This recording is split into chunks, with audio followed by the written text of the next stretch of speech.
You think your thoughts are yours, but many of them were whispered thousands of years ago. Ideas you live by, about love, death, justice, purpose, didn't begin with you. They were carved into stone, etched in myths, passed down in rituals, and buried in the stories you now call common sense. Tonight we'll explore 100 ancient beliefs, some still shaping your every move, others quietly steering the world around you. And it begins with the oldest of them all. The world must stay in balance. In ancient times, long before physics, before law, before even the idea of fairness was written into books, there was a deeper instinct that everything must return to center, that every action carries a weight, and the world itself is a scale that never forgets how you've tilted it. This wasn't just poetic thinking. It was law, cosmic, spiritual, unquestionable. In ancient Egypt, balance was embodied by the goddess Maat, who personified truth, justice, and the natural order. The Greeks believed in Dike, another divine force who guarded justice and moral harmony. In the East, Tao described the flow, the right way of being, aligned with the rhythms of the universe. Different names, different rituals, but the belief was always the same. Disturb the balance, and you invite consequences not only upon yourself, but upon the world around you. That's why guilt in these cultures wasn't always about the self. It was about disturbance, about throwing the world off rhythm. A selfish act didn't just hurt someone, it invited drought.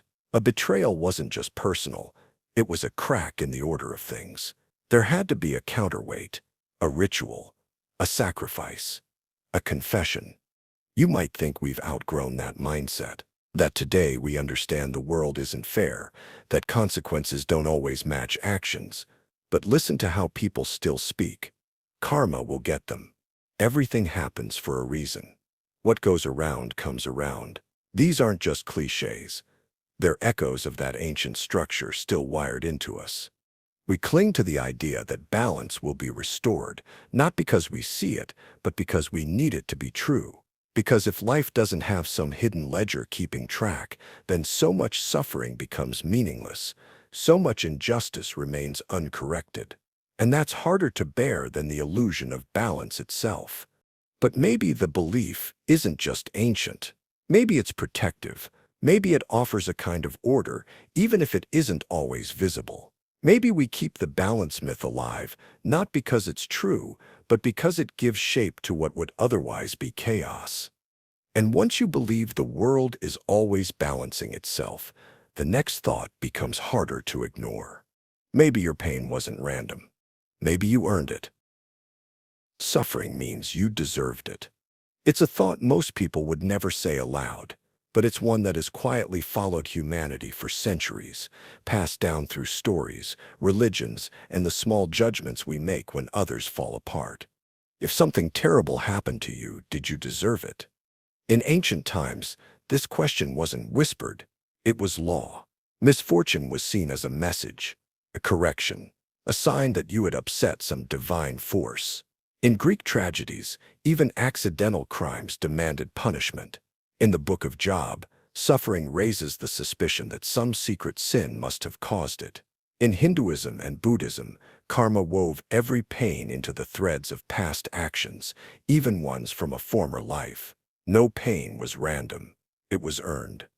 That belief helped civilizations make sense of chaos. If someone got sick, if they lost their home, if they were shamed or defeated, it wasn't because the world was cruel. It was because the person had violated something somewhere, sometime. This meant the world still had order, still had justice, still made sense. But that belief didn't fade with myth.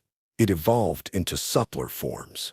Today we call it victim blaming. We look at someone who is poor, depressed, hurt, abandoned, and we wonder, even quietly, what they did wrong. Maybe they didn't work hard enough. Maybe they made bad choices. Maybe they invited it. Because if their suffering is their fault, then ours can be avoided.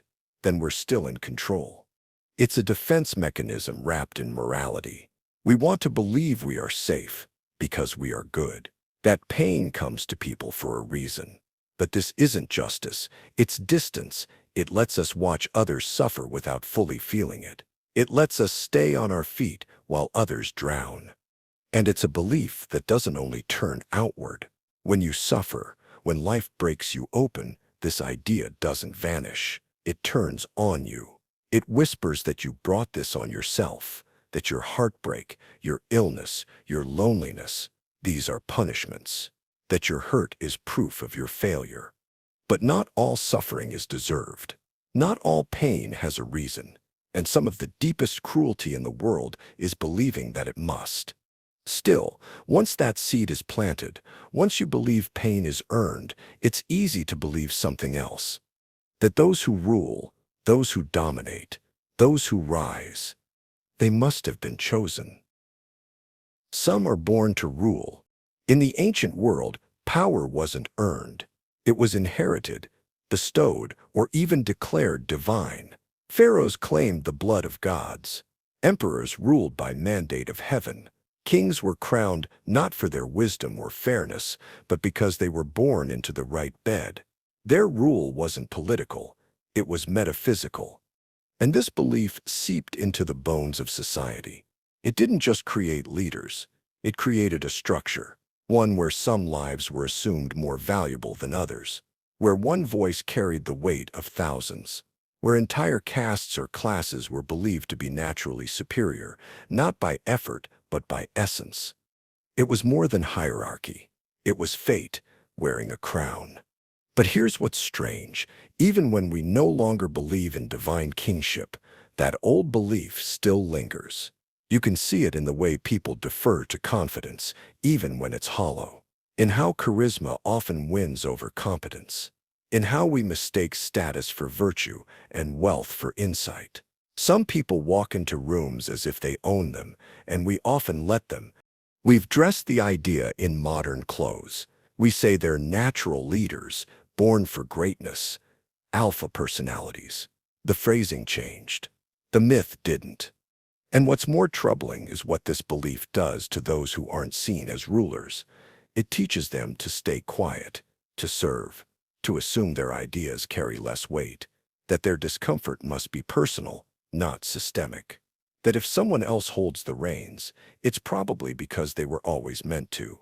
This is how inequality persists without a fight, when it feels like nature rather than structure. When injustice hides inside admiration, when those at the top are worshipped, not questioned. And once you believe some people were born to rule, you start to wonder something else. What was I born for? And was that decided before I ever had a say?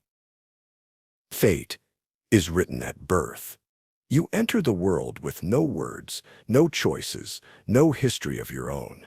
And yet, in many cultures, your future is already whispered over your cradle, your name, your family, your place in society.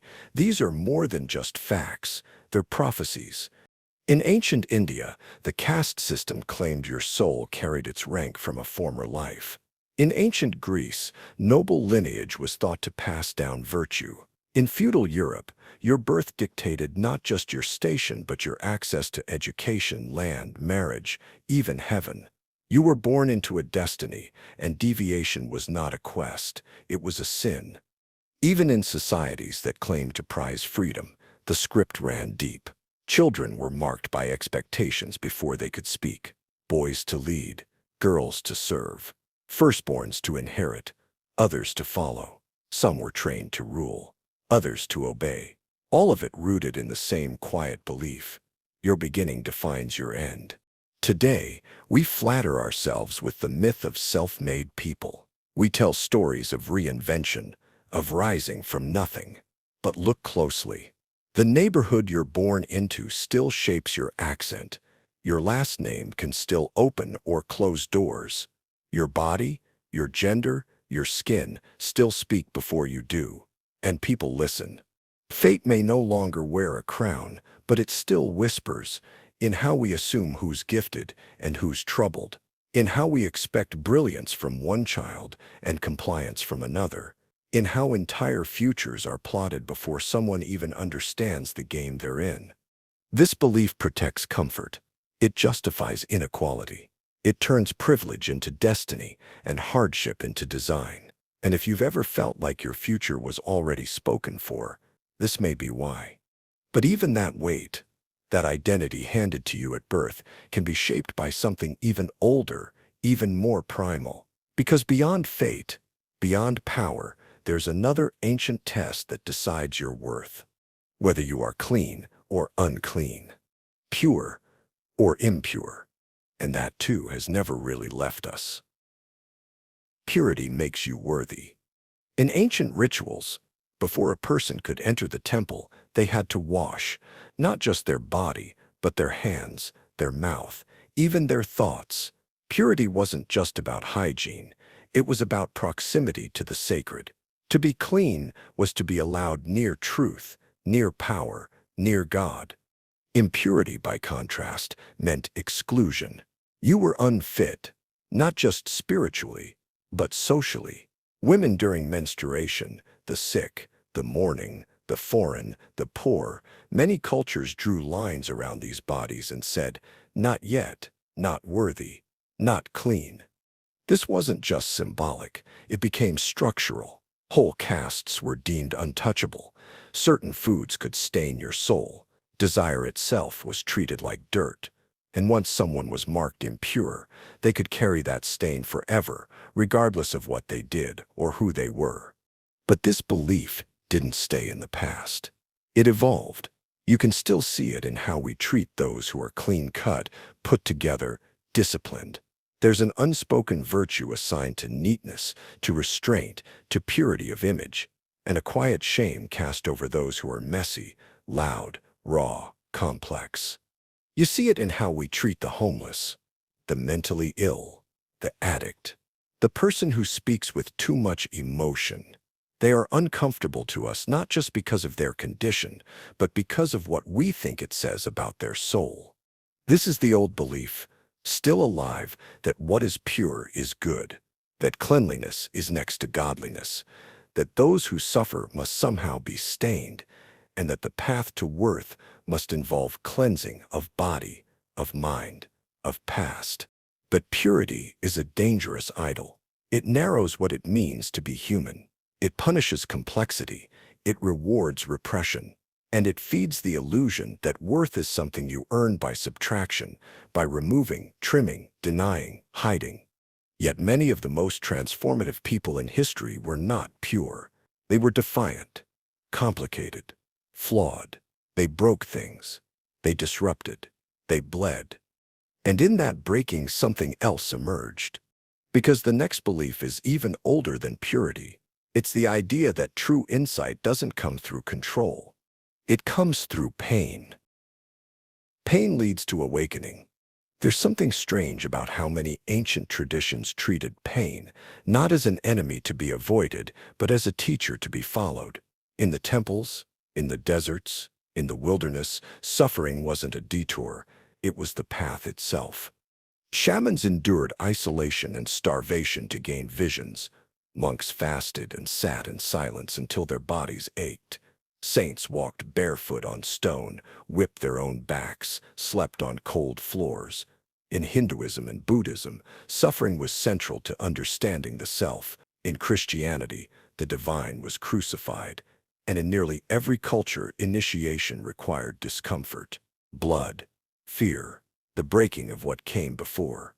Pain was not proof of failure. It was proof of transformation. And somehow that idea never left us. Even today, people often tell themselves a story after pain, one where the suffering meant something, that the heartbreak made them stronger, that the illness opened their eyes, that the loss taught them what really matters. And sometimes it's true. Sometimes pain carves a deeper well for empathy, or focus, or clarity. Sometimes the breaking does awaken. But this belief has a shadow side too. Because if pain becomes a requirement for growth, then people begin to seek it or justify it. They stay in damaging relationships because it's teaching me something. They tolerate cruelty because this is how I grow. They see their wounds not just as evidence of strength, but as a gateway to wisdom. And that can be dangerous. Because not all pain is sacred. Not all wounds are teachers. Sometimes pain just hurts. Sometimes it silences instead of awakens. Sometimes it destroys without leaving wisdom behind. But in a world that often rewards resilience more than healing, the myth persists that those who have suffered see more clearly, that scars make sages, that awakening must be earned through fire. And once that fire is burning, it tends to light up something else: anger, which in many traditions wasn't shameful. It was sacred. Anger is a sacred signal. In many modern cultures, anger is treated like a malfunction, something to manage, suppress, or apologize for. It's seen as a breakdown of maturity, a loss of control, a personal flaw to be corrected. But that wasn't always the case. In older traditions, anger held a very different meaning. In Norse myth, it was part of courage. In ancient Hebrew texts, prophets often spoke with divine fury. In Hindu epics, gods would rage, not blindly, but righteously. And in countless indigenous cultures, anger was a signal that something had been violated, not just personally, but cosmically. Anger, they believed, was what happened when the world cracked out of alignment and your soul noticed. It wasn't about lashing out. It was about clarity. When something sacred was under threat, anger arrived not to destroy, but to protect, to name the wound, to demand attention. But over time, anger became politicized. Those in power preferred obedience. And anger, especially from the poor, the oppressed, the unheard, was dangerous. So it was reframed as uncivil, irrational, unspiritual, especially in women, especially in the gentle, especially in those expected to bear things quietly. Even in spiritual communities today, people are praised for their peace, their detachment, their ability to rise above. But too often this becomes a silencing tactic, an emotional censorship dressed as enlightenment. And so people learn to turn their anger inward, to explain it away, to call it drama or ego or baggage. They learn to smile when they're boiling, to accommodate what should never be accepted, to carry peace on the surface while their truth burns underneath. But anger, when honored, not obeyed blindly but listened to, is a compass. It tells you where the wound is, where the boundary was crossed, where something once sacred has been turned into harm. It's not always right, but it's never random. And in many ancient stories, when someone ignored their anger for too long, it found another way to speak: in their sleep. Dreams reveal deep truths. Long before psychology claimed them as its playground, dreams were sacred territory. Ancient Egypt believed dreams were messages from the gods. In Mesopotamia, kings recorded their dreams in clay tablets. Indigenous cultures saw dreaming as a form of travel, a walk through the unseen, where the soul encountered truths hidden from the waking mind. To dream wasn't just to rest, it was to receive. And dreams weren't random. They were coded, symbolic, often frightening, but they held meaning, warnings, prophecies, insights. And when someone had a powerful dream, it wasn't taken lightly. The dreamer could be considered blessed or cursed. The idea that dreams reveal truth still lingers, even in modern language. It came to me in a dream. Sleep on it. It was like a sign. Despite everything we've learned about REM cycles and neurochemistry, there's a stubborn awe that clings to the images we see with our eyes closed. Sometimes they feel more honest than anything we admit when awake. Why? Because dreams bypass filters. They reveal things we hide, even from ourselves. Fear disguised as control, longing wrapped in anger, despair dressed in adventure.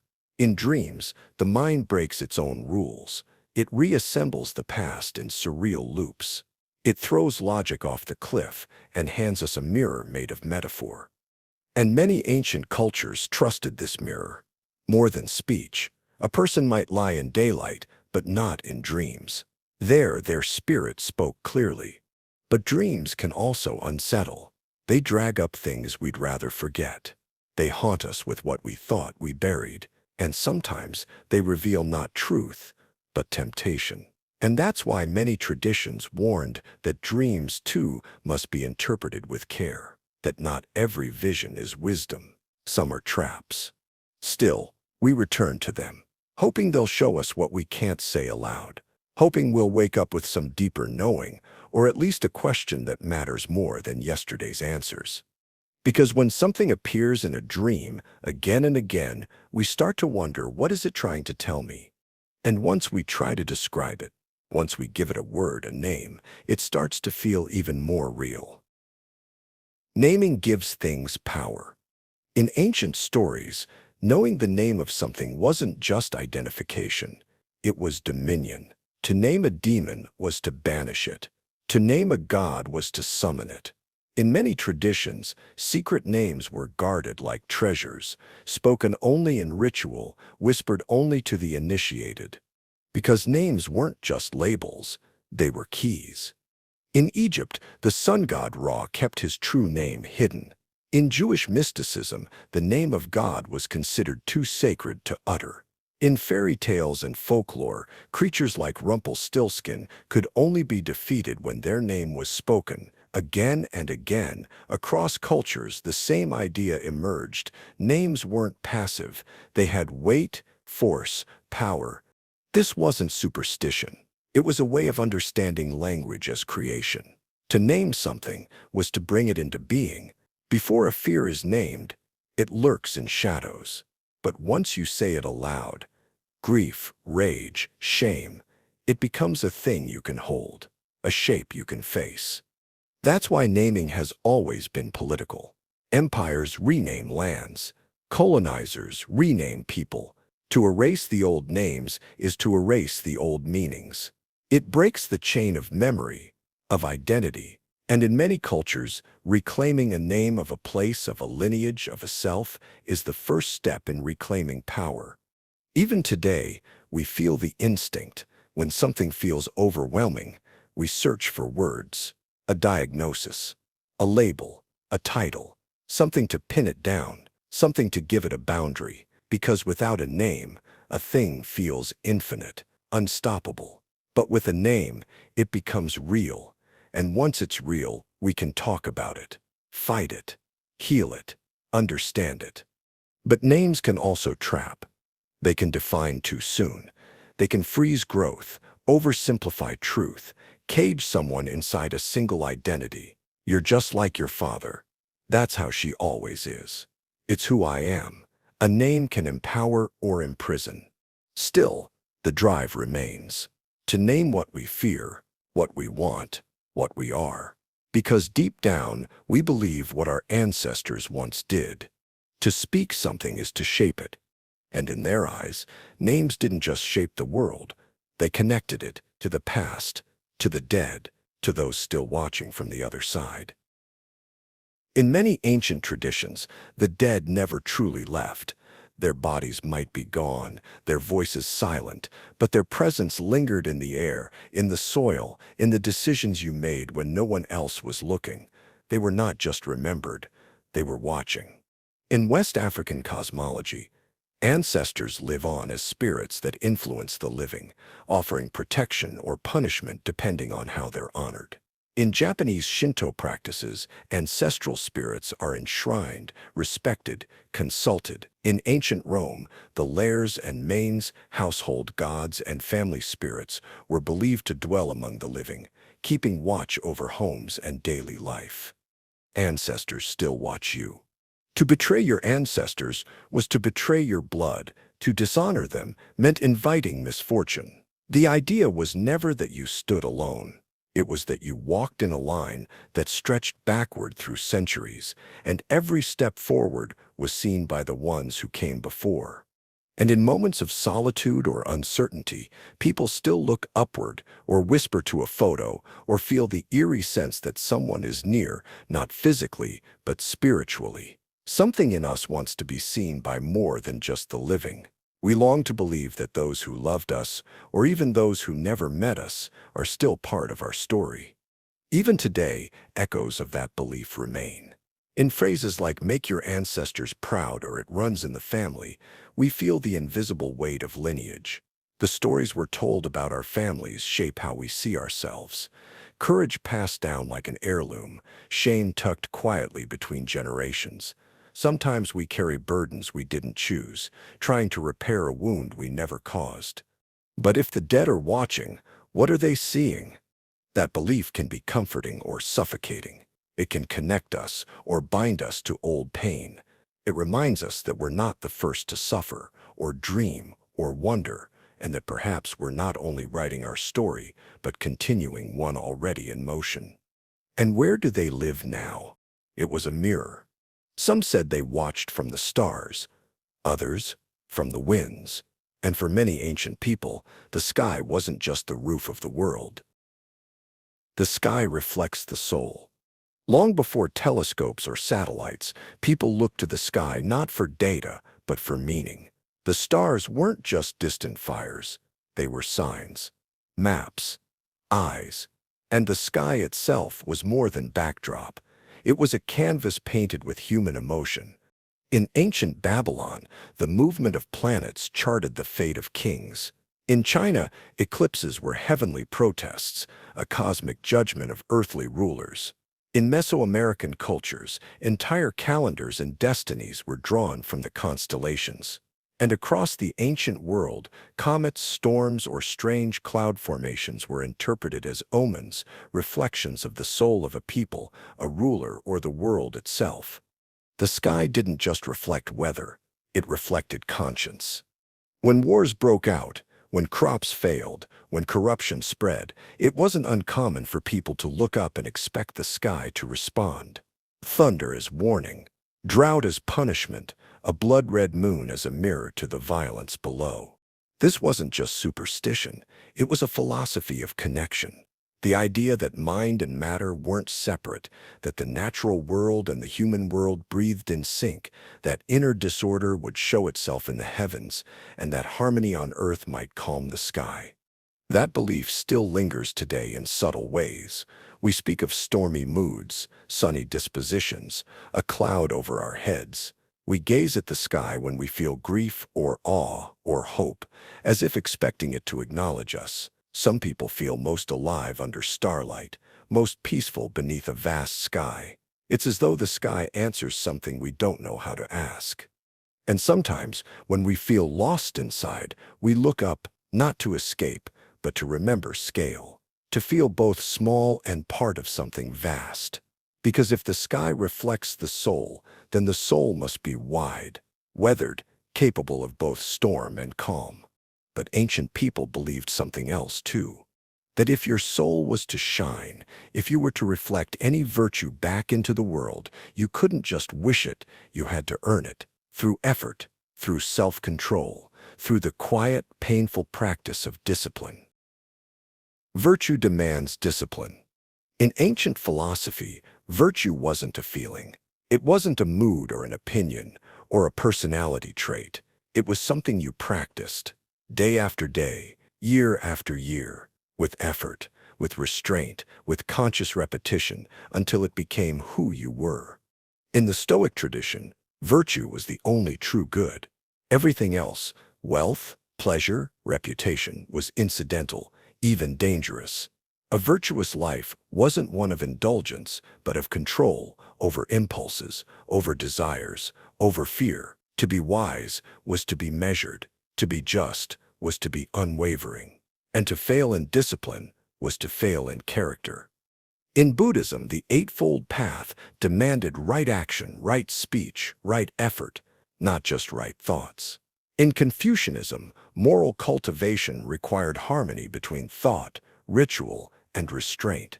In Hinduism, tapas, a burning inner heat, was cultivated through asceticism, self-denial, and mastery of the self. The message was clear across traditions.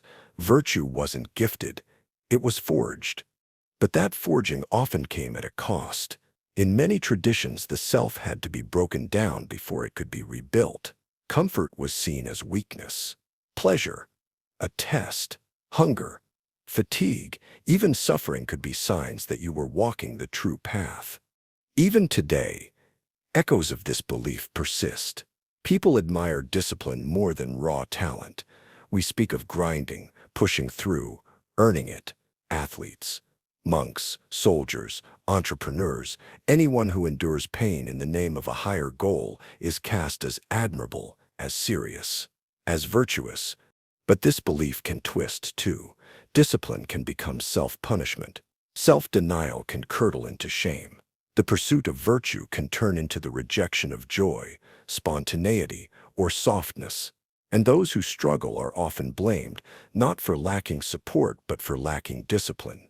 Still, there's something ancient in the idea that the highest parts of us are built through constraint, that we sharpen not by giving in, but by holding back, that the soul is sculpted through trials the body would rather avoid.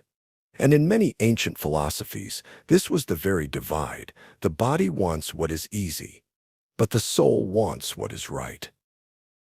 The body is lesser than soul. In much of ancient thought, the body was never quite trusted. It aged, it ached, it hungered and desired and betrayed. It was mortal, fragile, easily swayed. The soul, by contrast, was considered higher, closer to the divine, more enduring, more real. Plato compared the body to a prison, a shell that trapped the soul from reaching truth.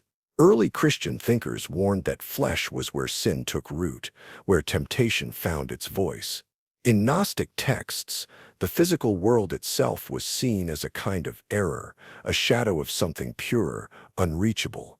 And in Eastern philosophies like Jainism or certain schools of Hinduism, liberation meant breaking free from the cycle of bodily rebirth altogether.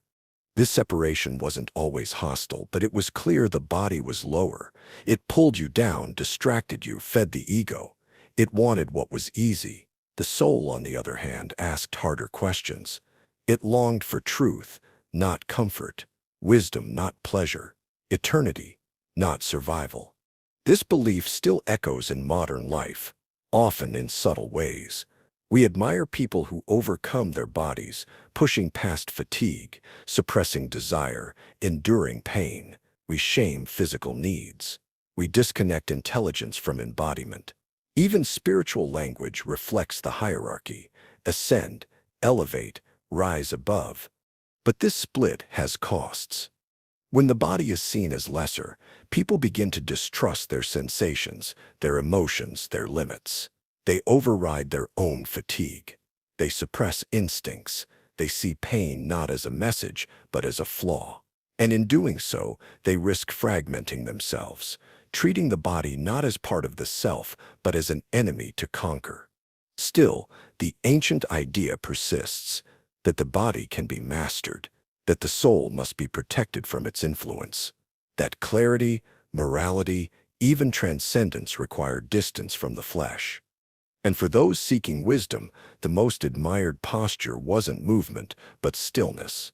Not speaking, not acting, not reacting, but waiting.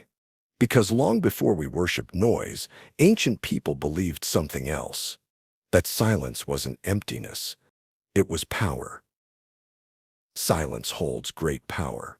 In the modern world, silence often feels awkward. It's something to fill, to fix, to rush past with chatter or sound. We equate speaking with strength, noise with presence, constant communication with relevance. But for most of human history, silence was something else entirely. It was sacred. In ancient Egypt, Ma'at, the goddess of truth and cosmic order, was associated with stillness, balance, silence. In Taoism, the Tao that could be spoken was not the true Tao. In early Christian monastic traditions, silence wasn't a void. It was discipline, a portal, a form of worship. To remain silent in the face of mystery wasn't weakness. It was reverence. Sages, monks, prophets, they didn't gain their insights by arguing louder. They withdrew. They fasted. They sat. In many traditions, the greatest truths weren't spoken. They were gestured toward with a pause, a look, a hush. Silence was how you listened, not just to others, but to yourself. It was how you separated signal from noise, how you created the conditions for insight to emerge, not forced but invited. And silence wasn't passive. It could challenge more than speech. A silent stare could disarm a king. A refusal to speak could shame the unjust. In some cultures, to sit in silence during a negotiation was the most powerful move of all. But silence could also be dangerous. That's why so many feared it. Because when the world goes quiet, you hear things you've been avoiding, your own contradictions, your own needs, your own grief. It rises up in the quiet like dust in a beam of light. Still, the ancient belief remained, if you can't sit in silence, you can't know yourself. And those who can't know themselves become ruled by something else: impulse, emotion, craving, desire. Which is why so many ancient codes didn't begin with what you should chase, but what you must restrain. Rules must tame desire. Desire was never seen as neutral.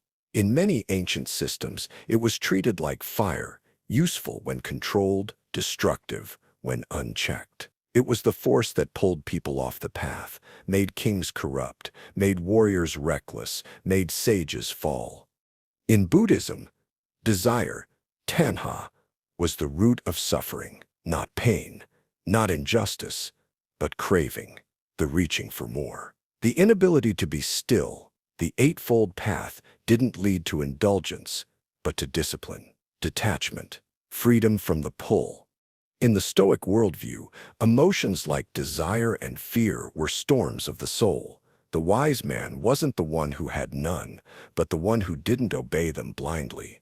Self-mastery was the highest form of power.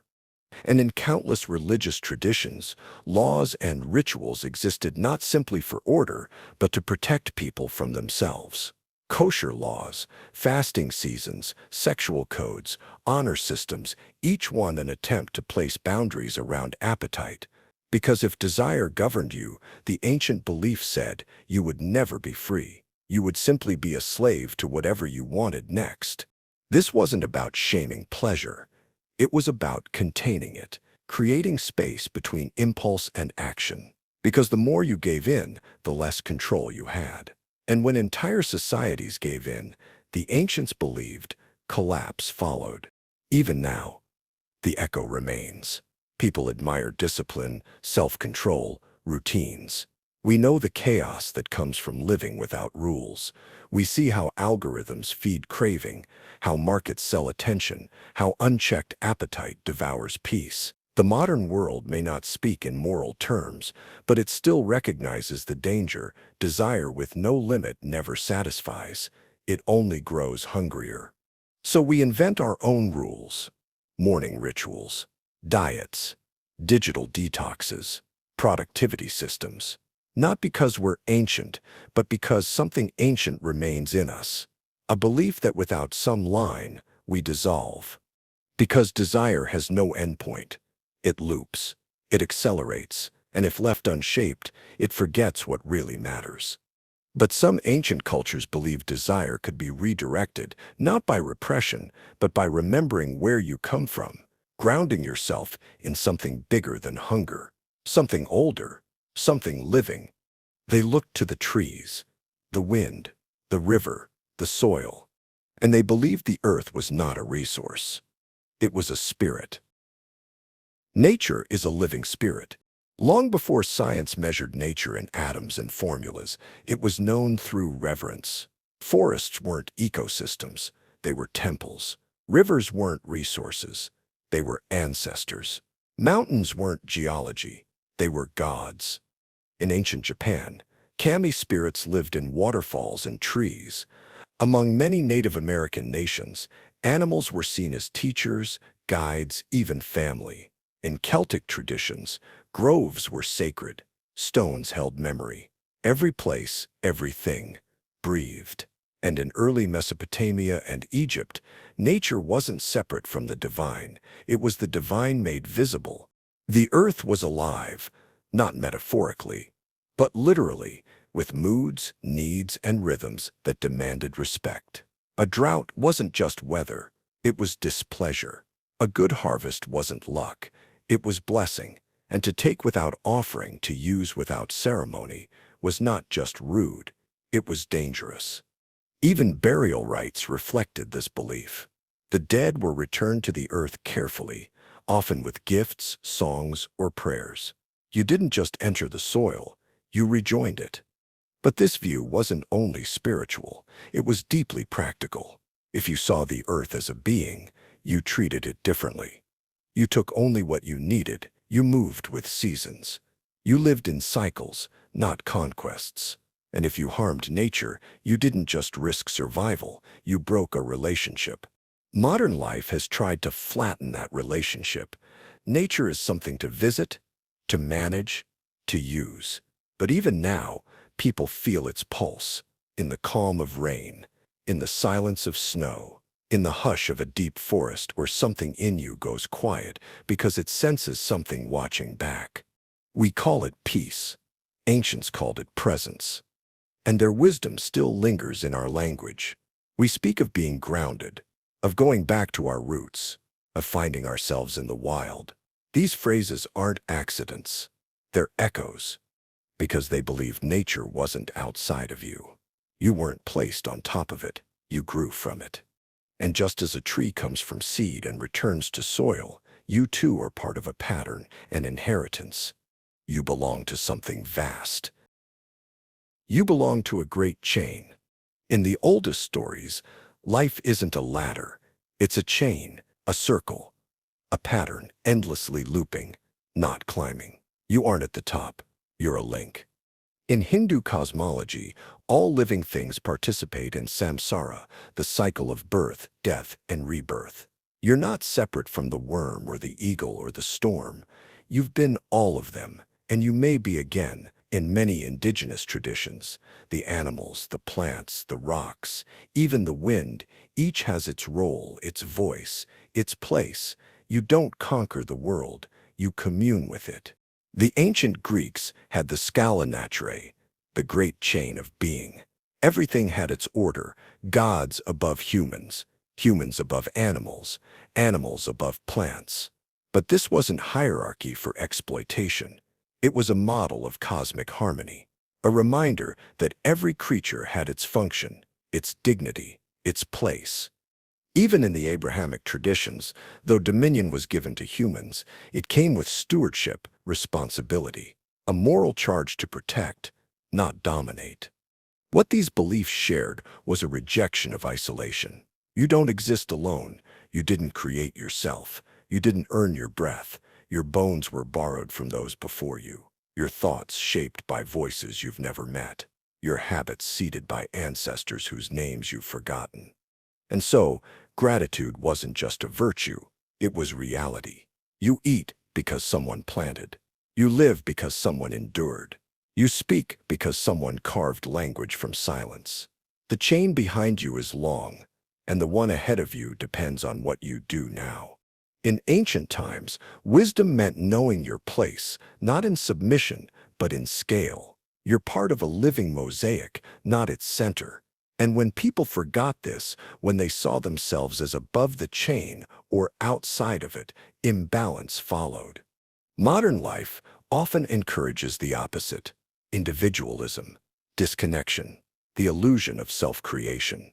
But the old teachings remind us we inherit more than just genetics. We inherit duty, memory, echoes, and those echoes extend forward too. You don't just owe the past, you shape the future. But to carry that weight without crumbling, the ancients taught you had to master something first, something closer to home, something harder to tame: your feelings. Master feelings, don't feed them. In modern life, emotions are often treated like truths. If you feel it, it must be real. If you feel it strongly, it must be important. Expression is framed as health, reaction as authenticity, but to ancient thinkers, emotions were not sacred, they were powerful. And anything powerful must be handled with care. In Stoic philosophy, emotions were disturbances, signals that your mind was being pulled off course. To feel was natural, but to obey every feeling, that was weakness. The Stoics didn't suggest suppression. They practiced observation, anger, fear, grief. These were clouds across the reasoned mind. You don't hate the clouds, but you don't follow them either. In Buddhism, emotion is another form of attachment. Not wrong, but sticky. Desire, jealousy, pride, shame, each one pulling you into a cycle of reactivity. And every time you feed them, by indulging the thought, justifying the reaction, you reinforce the illusion that you are them. But you're not. You are the watcher. The space around the flame, not the flame itself. Ancient Hindu texts, like the Bhagavad Gita, spoke of equanimity, citta-prajna, a steady wisdom unmoved by praise or blame. The wise person does not live without emotion, but beyond its control. Even warrior cultures understood this. The samurai practiced zanshin, a state of alert calm, not emotionless, but unshaken. To lose yourself in rage was to lose your discipline. To be ruled by grief was to forget your duty. Feeling deeply wasn't condemned, but it was never used as an excuse. The goal was never numbness. It was clarity. The kind of clarity that lets you feel pain without becoming it. That lets you acknowledge anger without letting it decide. That lets you hold joy without fearing its loss. In these traditions, mastering emotion didn't mean suppression. It meant transformation, energy redirected, fire used to forge, not to burn. But it also meant choosing which feelings deserved attention, which voices inside were your own, and which were planted. Because once your emotions were steady, once the storm inside you quieted, you could begin to hear something deeper. The call of the path. And for many ancient traditions, there was only one. There is only one right path. In the ancient world, life was not a personal journey of endless options. It was a road with a shape, a direction carved before you arrived. And while the modern self may crave freedom, those old traditions offered something else, orientation. In Confucianism, Tao, the way, was not a set of choices. It was a standard of harmony. Not just moral, but cosmic. One path, deviate from it, and disorder followed, not just in your life, but in your family, your community, the world itself. In Hinduism, the dharma of each person was tied to their nature and role. A warrior was to fight, a teacher to teach, a parent to guide. To abandon your dharma wasn't just weakness, it was spiritual dislocation. Even if another path seemed easier or kinder, it wasn't yours. You didn't invent your calling, you aligned with it. In the Abrahamic traditions, too, there was a narrow path. Righteousness wasn't ambiguous. It was spelled out in scripture, commandments, law. The path was straight, and the gate was narrow. Salvation didn't bend to preference. These weren't meant to oppress, but to anchor. When every direction feels equal, life can flatten into anxiety. You drift, you second-guess, you loop. But when you believe there's a right way, not just ethically, but cosmically, you act with resolve. Even in pain, you feel grounded. Of course, the danger is rigidity. Many atrocities have been justified by the belief that only one path is holy, but the older traditions warned of this too. They knew that righteousness without humility becomes pride, that even on the right path, you must walk gently. Still, the ancient insight remains: not all choices are equal, not all roads lead home. And while modern freedom offers comfort, ancient certainty offered conviction. You were not meant to wander forever. You were meant to walk. And as you walk, the world watches. Not with eyes, but with memory. Because in many ancient teachings, the universe doesn't forget. Karma keeps the score. In the modern world, it's easy to believe that consequences are external, handed down by laws, by other people, by chance. But to the ancients, justice was built into the structure of the universe itself. You didn't just do wrong, you wove wrongness into the fabric of your future. This was karma, not the pop culture version where something bad happens to someone who cut you off in traffic, but a far deeper idea. Karma wasn't about punishment. It was about cause and effect, written in the language of the soul. Every action, physical, emotional, intentional, left a mark. On the world, yes, but also on you. In the Vedas and Upanishads, karma was inescapable. Your actions echoed beyond this life, shaping the conditions of your next. But even within a single lifetime, the principle held: what you put into the world returns, not as revenge, but as balance, not because someone's watching, but because the universe remembers. Buddhist traditions developed this further. Karma was not only about deeds, but about mental intention. Even thoughts, when clung to or acted on, carried weight. To live unskillfully, not just unkindly, meant reinforcing the very suffering you hoped to escape. You weren't judged. You were shaped gradually by your own tendencies. This didn't mean fatalism. You weren't doomed by your past, but you couldn't escape it either. You were always planting seeds. The question was whether you did so consciously. In ancient Chinese philosophy, a similar idea lived under a different name: day, or moral power. Right action increased it, wrong action eroded it. A person might rise quickly through corruption or force, but without day they would fall, not by someone else's hand, but by the invisible pull of imbalance. Today we might call this conscience, or reputation, or self-sabotage. But the ancient insight cuts deeper. Your life becomes an accumulation of choices, seen and unseen. You build your own reward. You carry your own sentence. And sometimes, the worst punishment wasn't a fall from power. It was being cast out. Not killed, but cut off. Exile is worse than death. In today's world, exile sounds symbolic, a change of location, a forced distance. But to the ancients, exile wasn't just relocation, it was devastation. It meant disconnection from everything that gave you meaning: land, language, lineage, belonging. For ancient Greeks, exile was one of the harshest punishments a city could deliver. Not because it killed the body, but because it unmoored the soul. You weren't just banished from your home, you were banished from your identity. A person without a polis wasn't a citizen, but a shadow. Your voice no longer mattered. Your name no longer echoed. In early Hebrew traditions, exile was how divine wrath unfolded. When the Israelites were taken from their land, the pain wasn't only physical, it was spiritual. A severing from the covenant, a silence from God. The people cried not just for lost homes, but for lost connection. In ancient Rome, exilium stripped you of status, citizenship, and dignity. It was a social death. You could walk, speak, even eat, but the thread that tied you to history was cut. You became, in effect, an echo of a person. Why was it so severe? Because in ancient thought, identity wasn't internal, it was relational.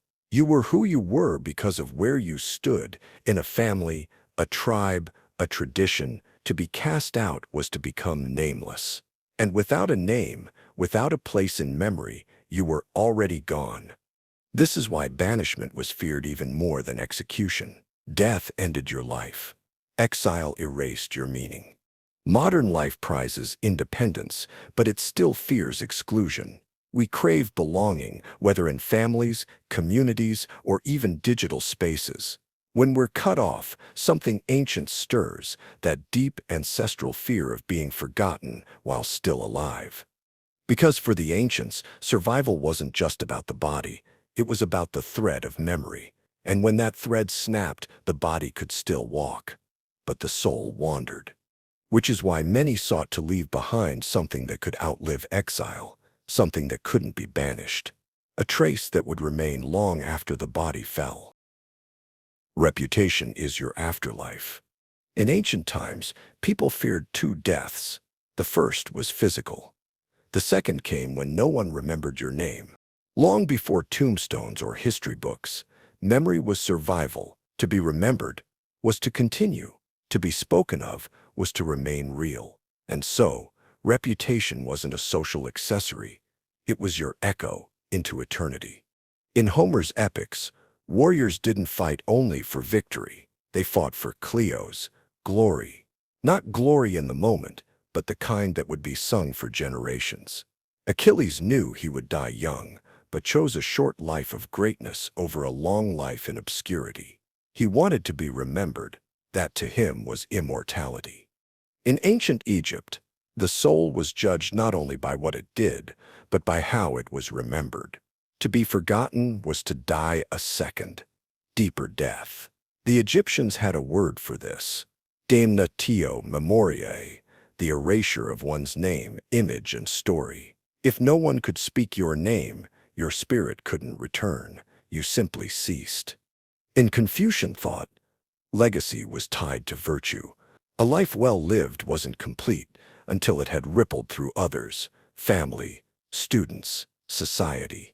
Your actions lived on in the character of those you shaped. That was your continuation. Even the Norse believed that when the body decayed, memory remained. Songs, sagas, reputations, they carried the essence of a person forward. Cowards faded.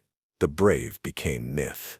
And while we've replaced temples with timelines, the instinct survives. We curate digital lives, guard reputations, fear being misunderstood or misremembered.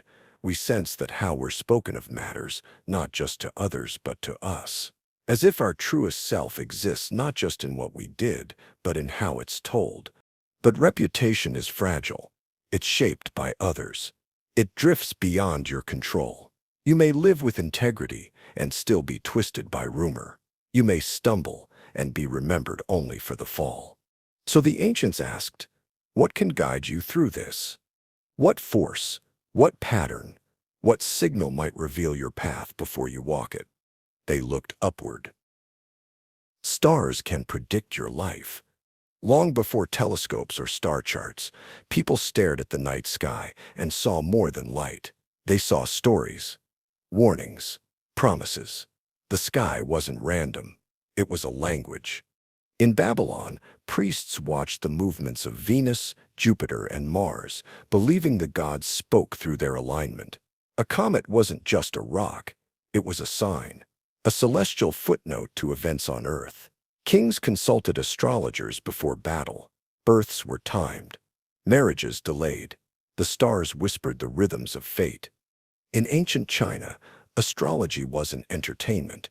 It was statecraft. Astronomers tracked eclipses, planetary conjunctions, and seasonal cycles to predict floods, wars, or dynastic shifts. The emperor's legitimacy itself was tied to celestial harmony. A disturbance in the sky could mean a disturbance in the throne. Greece gave the sky form. Ptolemy mapped planets to temperaments. Aries ruled the head, Pisces the feet. Your birth hour carried weight, not just mystically, but mechanically. The heavens were a machine, and your soul entered when the gears turned just so. Even in India, Jyotish Shastra, the science of light, offered not just forecasts but life maps. Your karma, your potential, your inner conflicts, all mirrored in the stars. Not as fate etched in stone, but as probability etched in light. What these systems shared was a belief that your life wasn't isolated. It echoed something vast, that you were part of a cosmic script. Not a puppet show, but a dance. Your steps mattered, but so did the rhythm set by galaxies. Today, astrology is often dismissed as superstition, but the ancient urge remains. People still ask, what does this mean? Was I born under the wrong sign? Why do things feel aligned or cursed?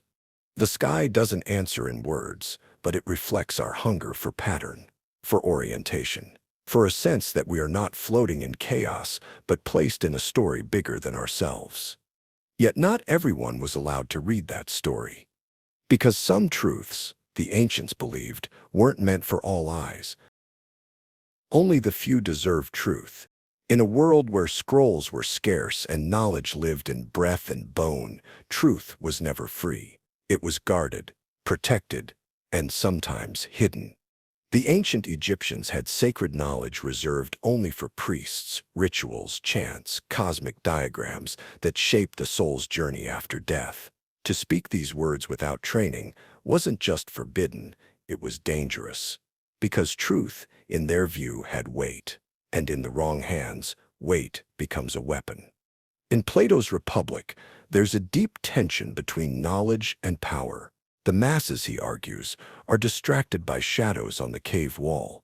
Only a few ever turn around to see the light, and even fewer can survive the climb outside. The philosopher, ideally, is that rare one who not only sees the truth, but knows how to wield it wisely. Not all knowledge is liberating. Some of it destabilizes.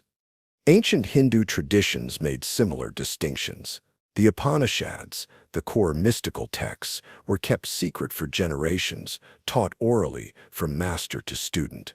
These weren't casual insights. They were keys to consciousness. You had to be prepared, not intellectually, but spiritually. Because truth isn't just about seeing, it's about surviving the seeing. In Gnostic Christianity, a similar idea unfolds. The physical world was an illusion, a trap, and only those with inner vision, gnosis, could escape it. Salvation wasn't offered through faith alone, but through secret knowledge, something preserved for the awakened few. Even in ancient politics, advisors and scribes held truths that kings never shared with the people, because some knowledge created loyalty, but other truths about mortality, fragility, betrayal, could unmake the order. This wasn't always arrogance. Sometimes it was caution. The idea that truth, like fire, gives light, but also burns, that if someone isn't ready, the truth won't free them, it will break them. So the ancients asked, should all truth be spoken? Should all eyes see the same? Or must some truths be earned? And what must be given in return? Sacrifice brings protection. When storms struck or crops failed, ancient people didn't just see bad weather, they saw imbalance, a signal that the harmony between the human and the divine had been disturbed. And in nearly every culture, the answer was the same: offer something of value to restore it. Sacrifice wasn't always blood. Sometimes it was grain, milk, a song, a fast, a vow. But the logic was universal.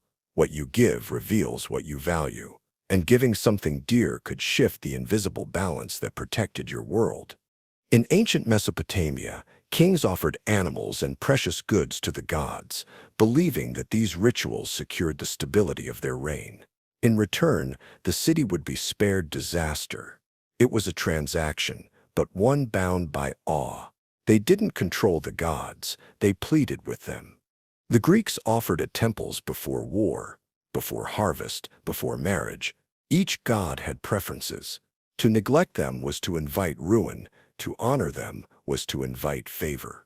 Among the Aztecs, sacrifice reached its most extreme, beating hearts raised to the sun, not for cruelty, but to keep the universe alive. The gods had sacrificed themselves for the world. Now the world had to return the offering. Life fed life. The cycle had to be complete. In Hindu rituals, yajna, the sacred fire ceremony, burned offerings not just to honor deities, but to maintain cosmic order, Rita. Without sacrifice, chaos gained ground. It wasn't superstition. It was responsibility. Even the Abrahamic traditions center on sacrifice. From Abel's offering to God, to Abraham's near sacrifice of Isaac, to the temple rituals of ancient Israel, and finally to the idea of Christ as a sacrifice for all. In every case, something must be surrendered, so something greater can be secured. Why? Because the ancients knew something we often forget. Protection requires cost. You don't get safety for free. Not spiritually, not socially. To shield what you love, you must offer what you hold. And the more sacred the protection, the greater the price. That's why kings gave riches. That's why parents wept at altars. That's why some rose to power not because they were strong, but because the heavens had accepted their offering. Power means divine favor. In many ancient cultures, rulers didn't just rule. They represented heaven's approval. Their strength wasn't just political, it was sacred. To hold power was to carry the mark of divine endorsement. In Egypt, pharaohs were not simply kings, they were gods on earth. Horus in life, Osiris in death. Their authority was woven into the cosmos itself. As long as the pharaoh upheld Ma'at, order, justice, truth, the Nile flowed, the sun rose, the world remained steady. If the land withered, the people didn't question the climate, they questioned the king's favor with the gods. In China, the emperor ruled under the mandate of heaven. It wasn't permanent, it had to be earned and could be lost. Natural disasters, famine, rebellion, these weren't just crises, they were signs that heaven was withdrawing its blessing. The dynasty fell not just because of politics, but because of cosmic judgment. Even in medieval Europe, kings ruled by divine right. To question their reign was to question God. Crowns were placed not just by human hands, but in the belief that heaven watched and approved. This idea gave rulers extraordinary power, but it also bound them to a higher standard. If their power was sacred, so too was their failure. A tyrant could not simply be seen as cruel, he was seen as cursed. And for the people, this belief made suffering easier to endure. If a ruler triumphed, it wasn't just luck, it was destiny. If you served them, you were serving the divine. But it also meant that challenging power became heresy. And many preferred order, even flawed, to the uncertainty of upheaval. Order is better than chaos. The ancients didn't worship freedom, they worshipped order. To them, chaos wasn't just confusion, it was evil in its purest form. The void, before creation. The storm that swallows crops. The shapeless force that turns kin against kin and gods against gods. To resist chaos was to preserve the world itself. In Mesopotamian mythology, Marduk defeats the chaos dragon Tiamat and uses her body to form the earth. Creation is born from conquest over disorder. In Egyptian belief, the universe is kept in balance by Ma'at, truth, justice, harmony. Without it is Fet, chaos seeps in, bringing drought, violence, and collapse. The Greeks imagined cosmos as order brought to disorder, a kind of sacred symmetry. Everything had its place, stars in the sky, citizens in the city, roles in the family, philosophy, politics, and even architecture aimed to reflect this harmony. In Hindu cosmology, the god Vishnu preserves order, while Shiva both destroys and renews it. Life was seen as a cycle between balance and breakdown, but the goal was always to return to equilibrium. Why such devotion to structure? Because to the ancient mind, chaos was always nearby. One poor harvest, one war, one broken taboo. So they built rituals, roles, and hierarchies, not just to manage society, but to anchor the soul. The laws weren't simply practical, they were sacred blueprints holding the abyss at bay. Even now, many instinctively reach for systems and rules when life feels uncertain. We fear the unknown not just because it's unfamiliar, but because somewhere deep down we still believe that without structure we fall apart. But that structure had a cost. Because to maintain cosmic order, everyone had to know their place. Gender roles are sacred. In the ancient world, gender wasn't just biological, it was cosmic. Masculine and feminine were not considered interchangeable traits, but divine principles woven into the structure of existence. Order depended on keeping them distinct and in harmony. In Confucian China, the family was the foundation of society, and within it, everyone had a fixed role. The man led, the woman supported. This wasn't seen as a social choice, but a reflection of natural law. To invert the roles was to invite disorder, not just at home, but in the entire state. In Hindu cosmology, male and female deities existed in balance, Shiva and Shakti, Vishnu and Lakshmi. Each represented forces, preservation, destruction, wisdom, fertility. But balance did not mean equality in action. Roles were complementary, not interchangeable. A woman's purity and duty were tied to her family's spiritual fate. Ancient Greece revered goddesses like Athena and Artemis, yet expected real women to remain silent in the assembly and obedient in marriage. Public life was masculine. The household was feminine. Each had its realm, its duties, its virtues. These roles were passed down as sacred, not because of oppression, but because of fear. Fear that stepping outside one's ordained place would unravel the harmony of the whole. Stability depended on predictability. Identity was not self-created, it was inherited. And to challenge that inheritance was not just rebellion, it was blasphemy. Even today, echoes of this belief remain. The discomfort many feel when roles shift too quickly, when expectations are upended, it isn't always about logic. Sometimes it's about something older, something whispered down through centuries that when people forget who they're supposed to be, everything else begins to fall apart. And that fear didn't end with gender. It extended to age, too. Because if everyone had a role, children were no exception. Children must obey always. To ancient cultures, a disobedient child wasn't just a problem for the household, it was a crack in the moral fabric of society. Children were not seen as miniature adults with developing opinions. They were vessels to be filled, shaped, and kept in line. In Confucian philosophy, filial piety, Shao stood at the heart of virtue. A child's duty to obey and revere their parents was not conditional. It was absolute. Even if the parent was unjust, the child was to remain loyal. The idea was simple. If a person could not honor those who gave them life, how could they honor anything greater? In many traditional African societies, elders were regarded as the keepers of wisdom, and children were expected to listen, serve, and accept their place. Questioning an elder's command wasn't seen as bold, it was seen as dangerous. Biblical texts echo the same theme. Honor thy father and thy mother. Obedience wasn't just moral, it was divine. A rebellious child risked not just punishment, but spiritual ruin. Why so much emphasis? Because children represented the future, and obedience ensured continuity. If each generation trusted the last, the culture, beliefs, and structures could survive. If not, everything could unravel in a single lifetime. But there was also a deep belief that children didn't yet have the tools to judge right from wrong, that freedom without guidance would lead them astray. So discipline was love. Obedience was protection.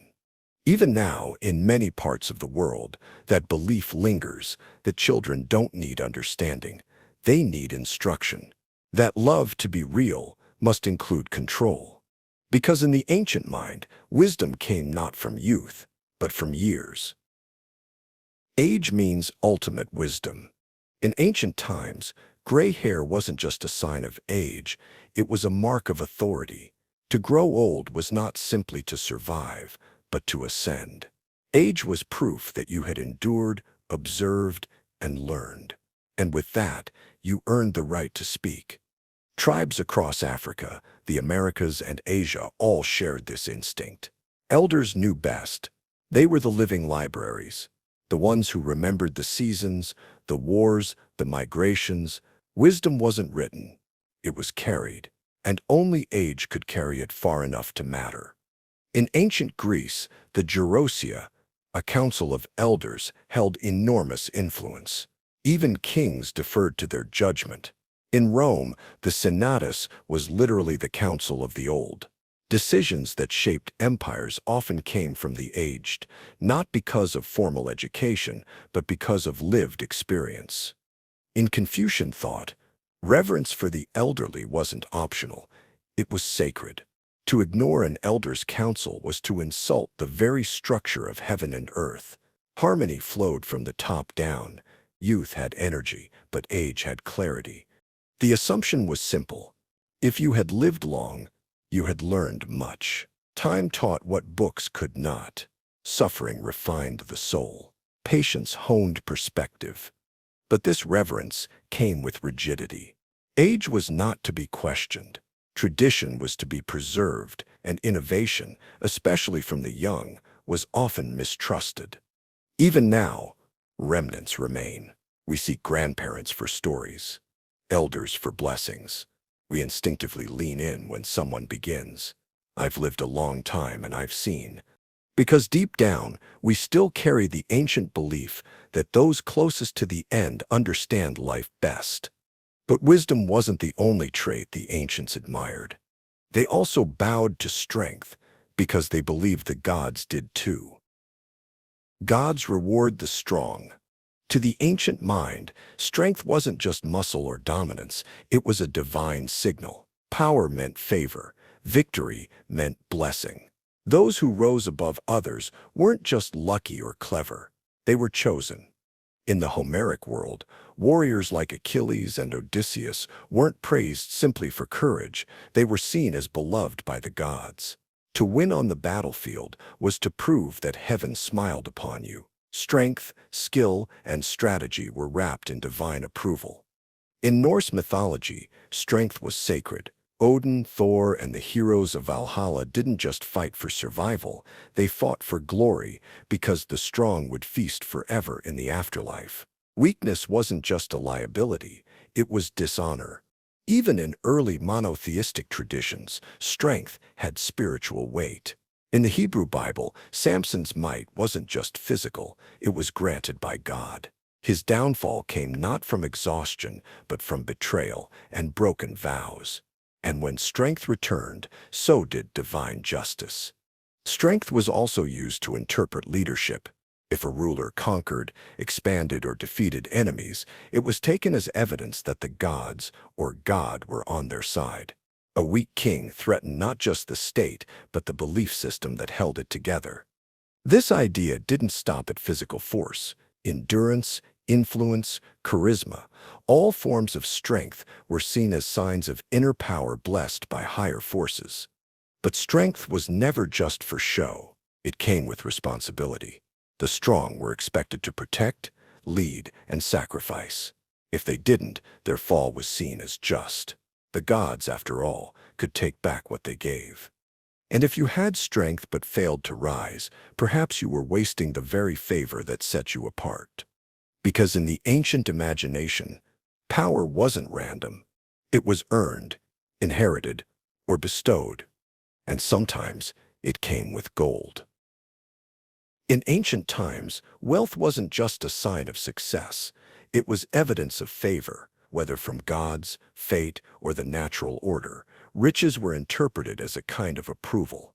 If your land was fertile, your animals multiplied, or your home overflowed with goods, then clearly you had done something right or someone divine had smiled on you. Wealth means blessing. In ancient Mesopotamia, prosperous merchants and landowners made lavish offerings to the gods, believing their wealth came not solely from trade or toil, but from divine will. To grow richer was to be seen as walking in harmony with cosmic forces. This belief shaped societies. The rich weren't just powerful, they were often considered morally or spiritually superior. Their excess was explained not as luck or exploitation, but as destiny.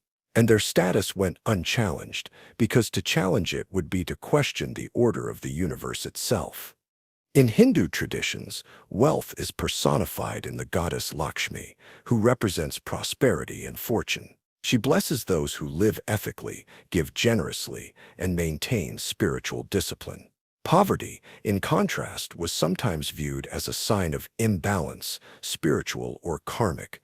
In the Hebrew Bible, patriarchs like Abraham and Job were known for their vast holdings, and their wealth was directly tied to their righteousness.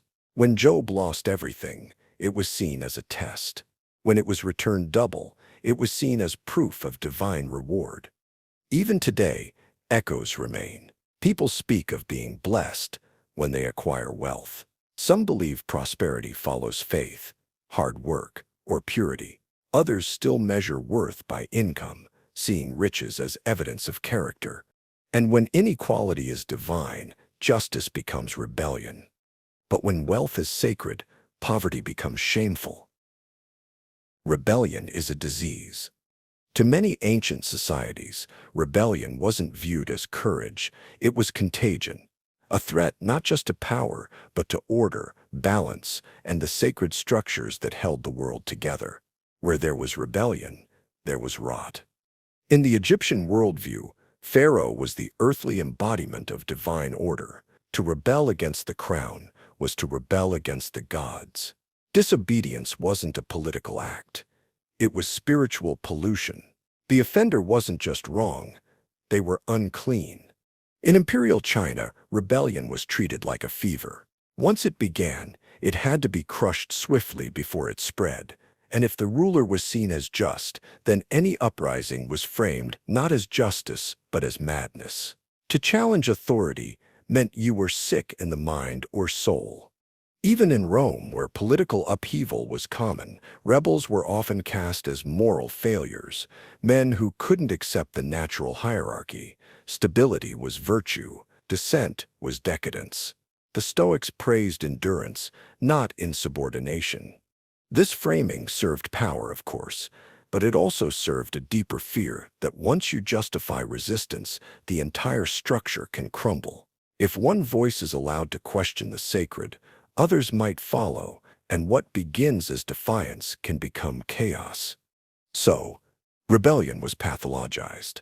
Rebels were labeled as heretics, traitors, deviants, or possessed. Their motives weren't debated. They were dismissed. Because if rebellion is a disease, then power becomes the cure. And obedience becomes health. Even now, society still struggles with this framing. Whistleblowers are branded disloyal. Protesters are called unstable. The fear of disobedience runs deep because somewhere beneath our modern language is an ancient belief that safety means silence, and order must be protected, even if it rots from within. War brings honor. In the ancient world, death in battle wasn't a tragedy. It was a path to immortality. Honor wasn't earned through comfort or quiet virtue. It was proven in the chaos of war. To fight was not simply to defend, but to fulfill your role in a cosmic and cultural order that celebrated strength, loyalty, and sacrifice. The Spartans carved this belief into stone. Boys were raised not to avoid death, but to meet it without fear. A shield lost in retreat was more shameful than a wound, and a mother's final words to her son could be, "Come back with your shield, or on it." In Norse mythology, warriors sought Valhalla, not peace, but a hall of endless battle, where the worthy fought and feasted forever. To die in bed was to be forgotten. To fall in battle was to be remembered. The Bhagavad Gita opens on a battlefield where Krishna tells Arjuna that to refuse to fight is to abandon his dharma, his sacred duty. War, if fought for righteousness, was not a sin, but a spiritual act. Cowardice was the real betrayal. Even in Rome, triumphs and monuments honored generals as semi-divine. Their victories were paraded not just as national success, but as evidence of their virtue, their favor with the gods, their place in history. To many cultures, war purified. It tested the soul. It forced clarity where peace allowed confusion. A soldier's suffering could redeem the land, restore balance, prove devotion. And so generations marched into battle, not just with fear, but with pride. Because war didn't just change borders, it etched names into eternity. But honor through violence requires rules. And the rules they believed were not made by men alone. Law is the will of heaven. In many ancient societies, law wasn't a tool of governance, it was a mirror of the cosmos. To follow the law was not simply to obey a ruler, it was to align your life with the divine. In Babylon, Hammurabi didn't just carve rules into stone, he claimed they were handed down by Shamash, the sun god and deity of justice. The message was clear. The laws were not created, they were revealed. Breaking them wasn't just a civil offense, it was a rebellion against the order of the universe. In ancient China, Confucianism taught that harmony depended on hierarchy and ritual.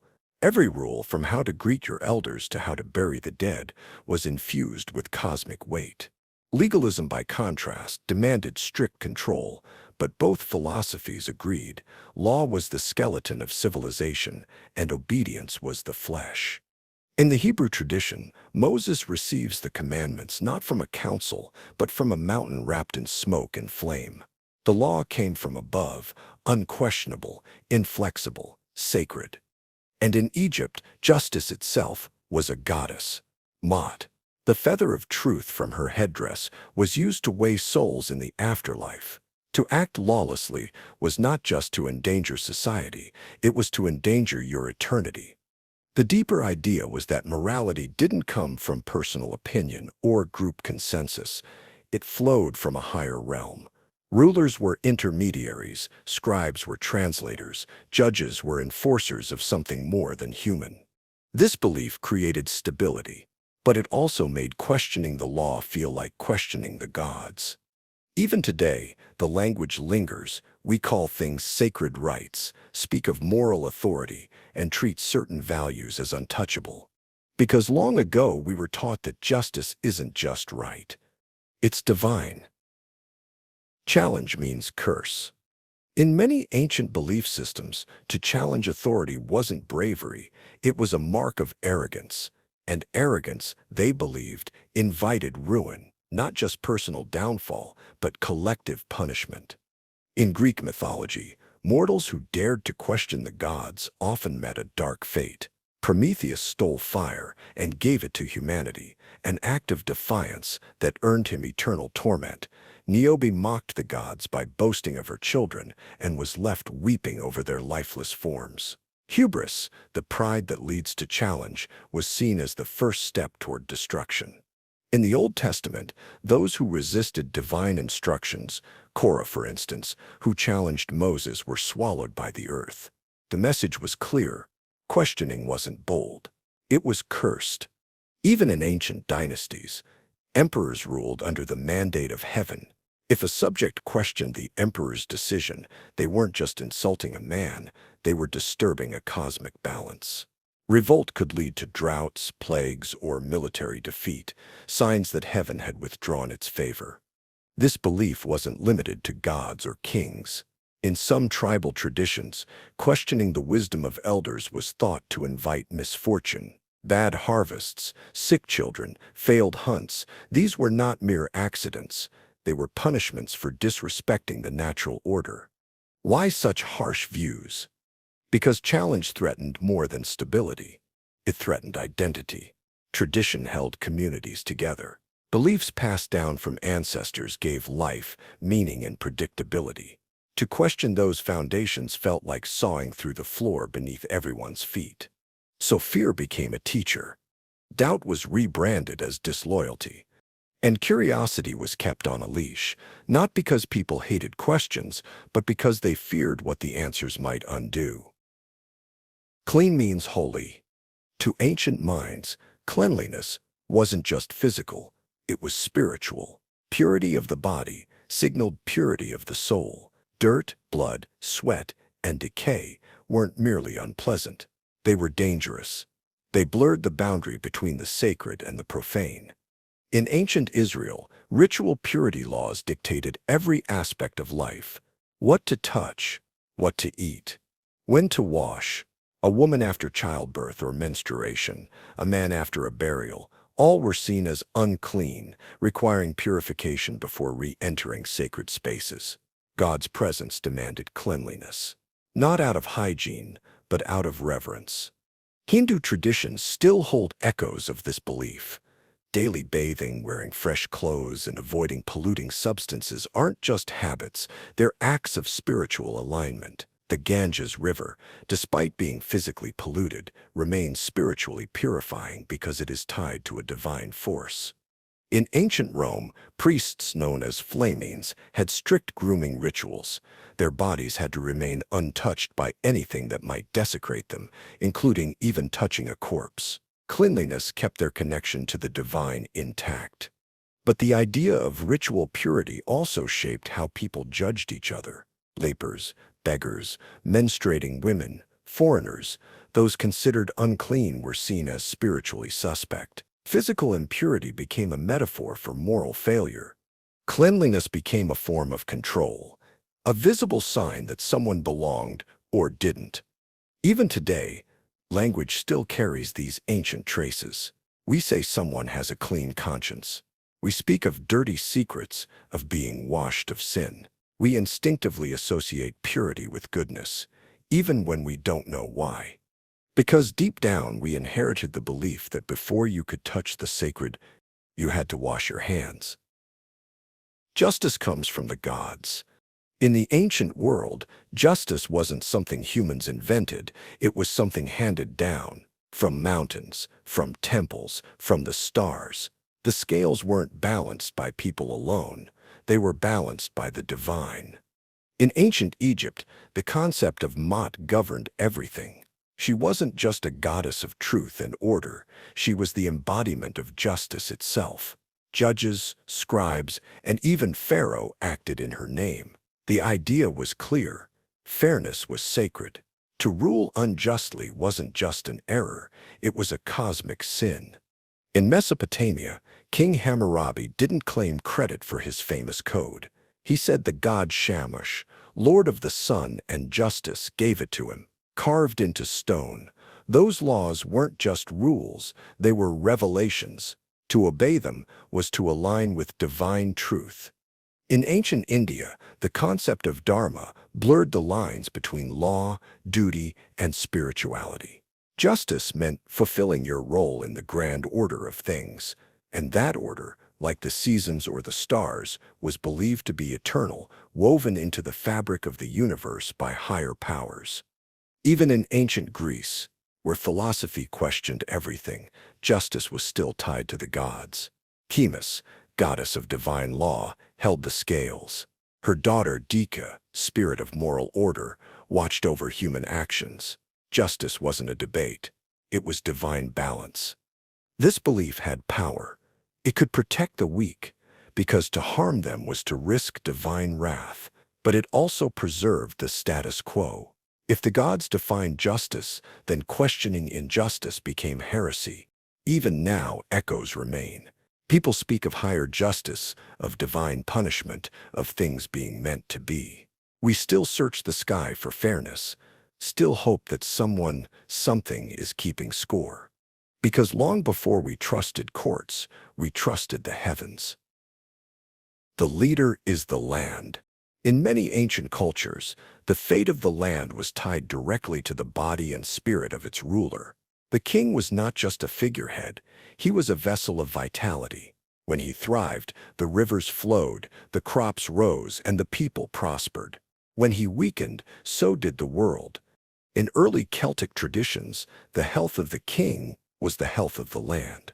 If the ruler grew sick, it wasn't just a personal crisis, it was an omen. Fields would wither, rain would cease.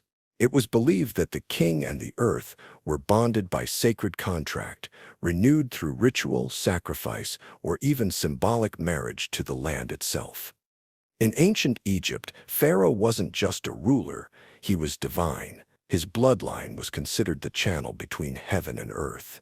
Festivals were held to renew his power, to ensure the flooding of the Nile, to protect against famine and disease.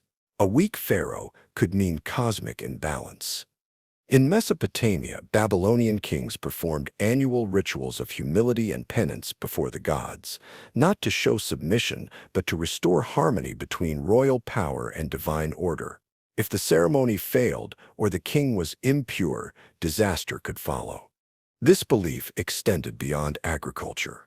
In many societies, war losses, plagues, and even eclipses were blamed on a ruler's spiritual failings. Their personal integrity was not a private matter. It was national infrastructure. It created a dangerous pressure. A king couldn't just lead. He had to embody. His body became a symbol. His actions became sacred. And if the land suffered, the people might not pray for help. They might demand a new king. Even now, echoes of this belief remain. Leaders are still blamed for things beyond their control. Natural disasters, pandemics, economic shifts, we search for someone whose fall explains our own.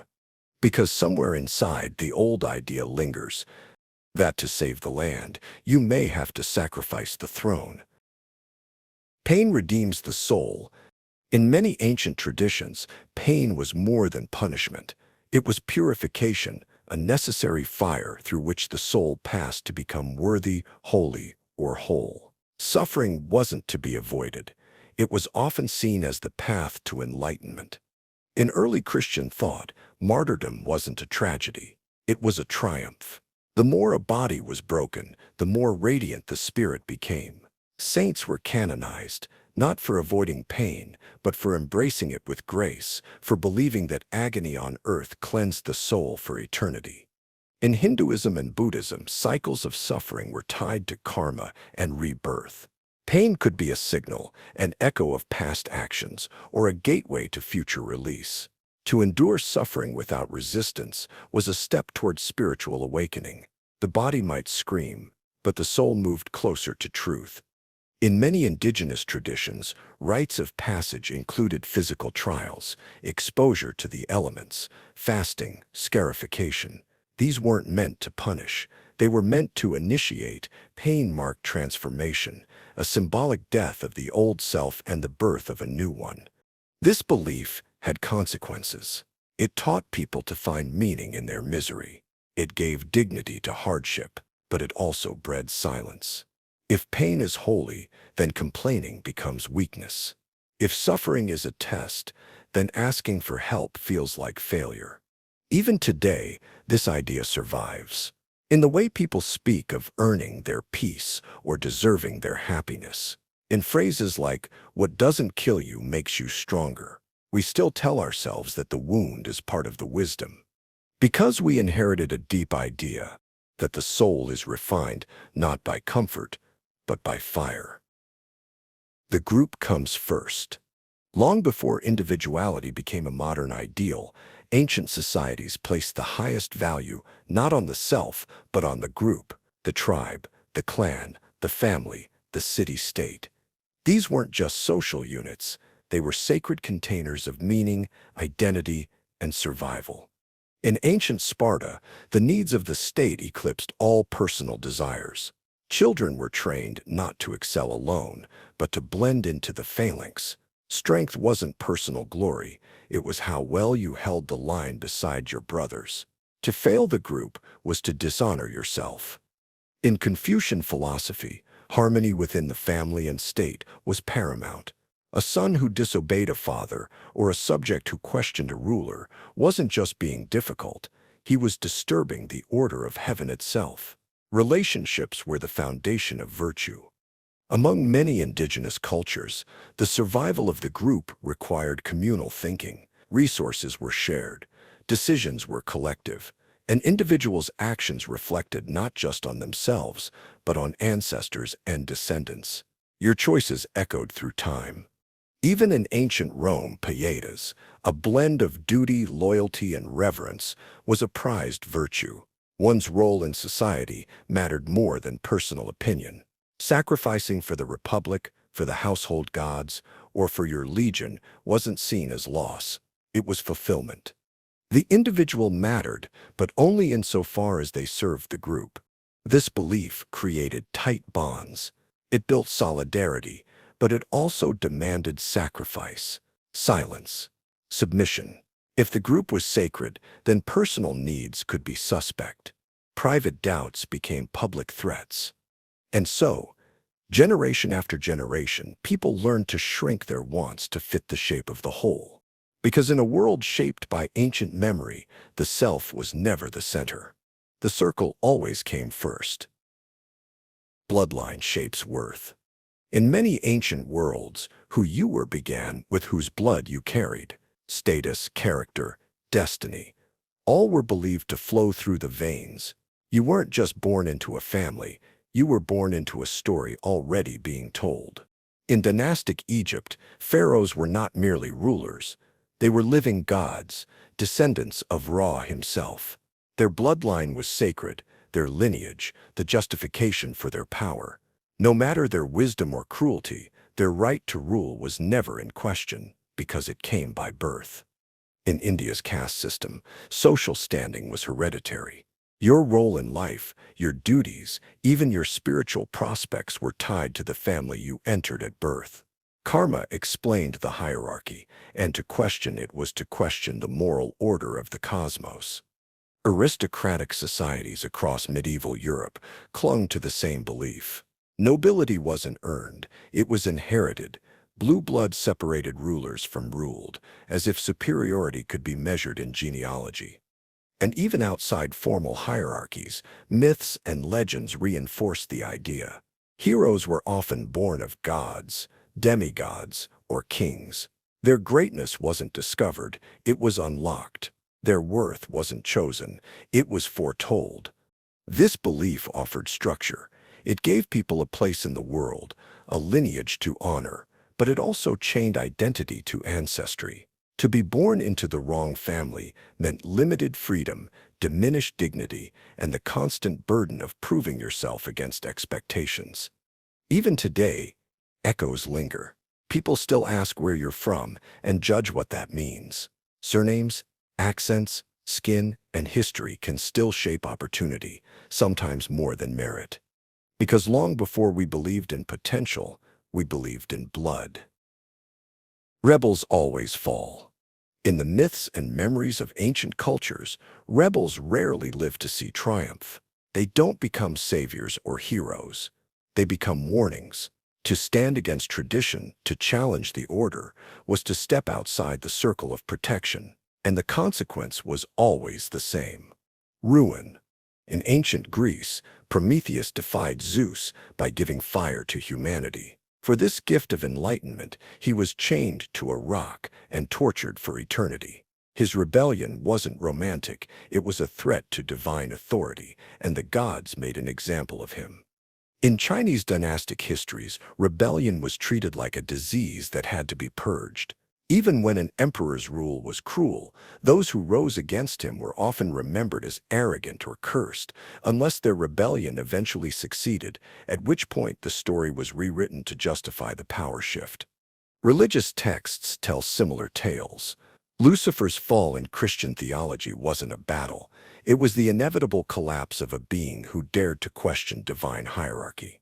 Korah's rebellion against Moses ended with the earth opening beneath him. The message across centuries was clear: challenge the chosen order, and you invite annihilation. This belief served a function. It discouraged chaos. It bound people to shared codes, reinforcing obedience as survival. The rebel became a symbol not of freedom, but of hubris, of foolishness, of forgetting one's place. Even now, society often frames defiance as dangerous. Whistleblowers, dissidents, questioners, they are still punished before they are praised, if they are ever praised at all. We tell ourselves rebellion is noble, yet we rarely celebrate it in real time. Because beneath our admiration of courage, there remains an ancient warning: break the pattern, and the pattern will break you. Family is sacred above all. Long before nations, governments, or laws, there was the family. It wasn't just a source of affection or belonging. It was the core of identity, duty, and morality. In many ancient cultures, to honor your family was to live rightly. To betray them was to invite shame deeper than death. In Confucian philosophy, Shao, or filial piety, formed the foundation of a moral life. A son's devotion to his father mirrored a citizen's loyalty to the ruler. Respect flowed upward, obligation flowed downward, and the family became a microcosm of the universe. In ancient Rome, the paterfamilias, the male head of the household, held near absolute authority. He could approve marriages, arrange careers, even dictate death. The household wasn't private, it was political. The strength of the state began with the strength of the family. Biblical traditions echoed the same reverence. Honor thy father and mother was more than a suggestion. It was a commandment, nestled among laws about murder and theft. Disobedience wasn't merely immature, it was sinful. But this sacred status also created pressure: to protect the family name, to suppress personal needs, to tolerate harm, even abuse, in the name of loyalty. Because family wasn't just where you came from, it was who you were. Even now, many still believe that blood is thicker than water, that forgiveness should be automatic, that love should be unconditional, that family ties are unbreakable, even when they should be. Because deep in our cultural memory is an unspoken rule that to walk away from family is to walk away from yourself. Work proves your value. In ancient belief systems, idleness wasn't just laziness, it was moral failure. Work wasn't only about survival or progress.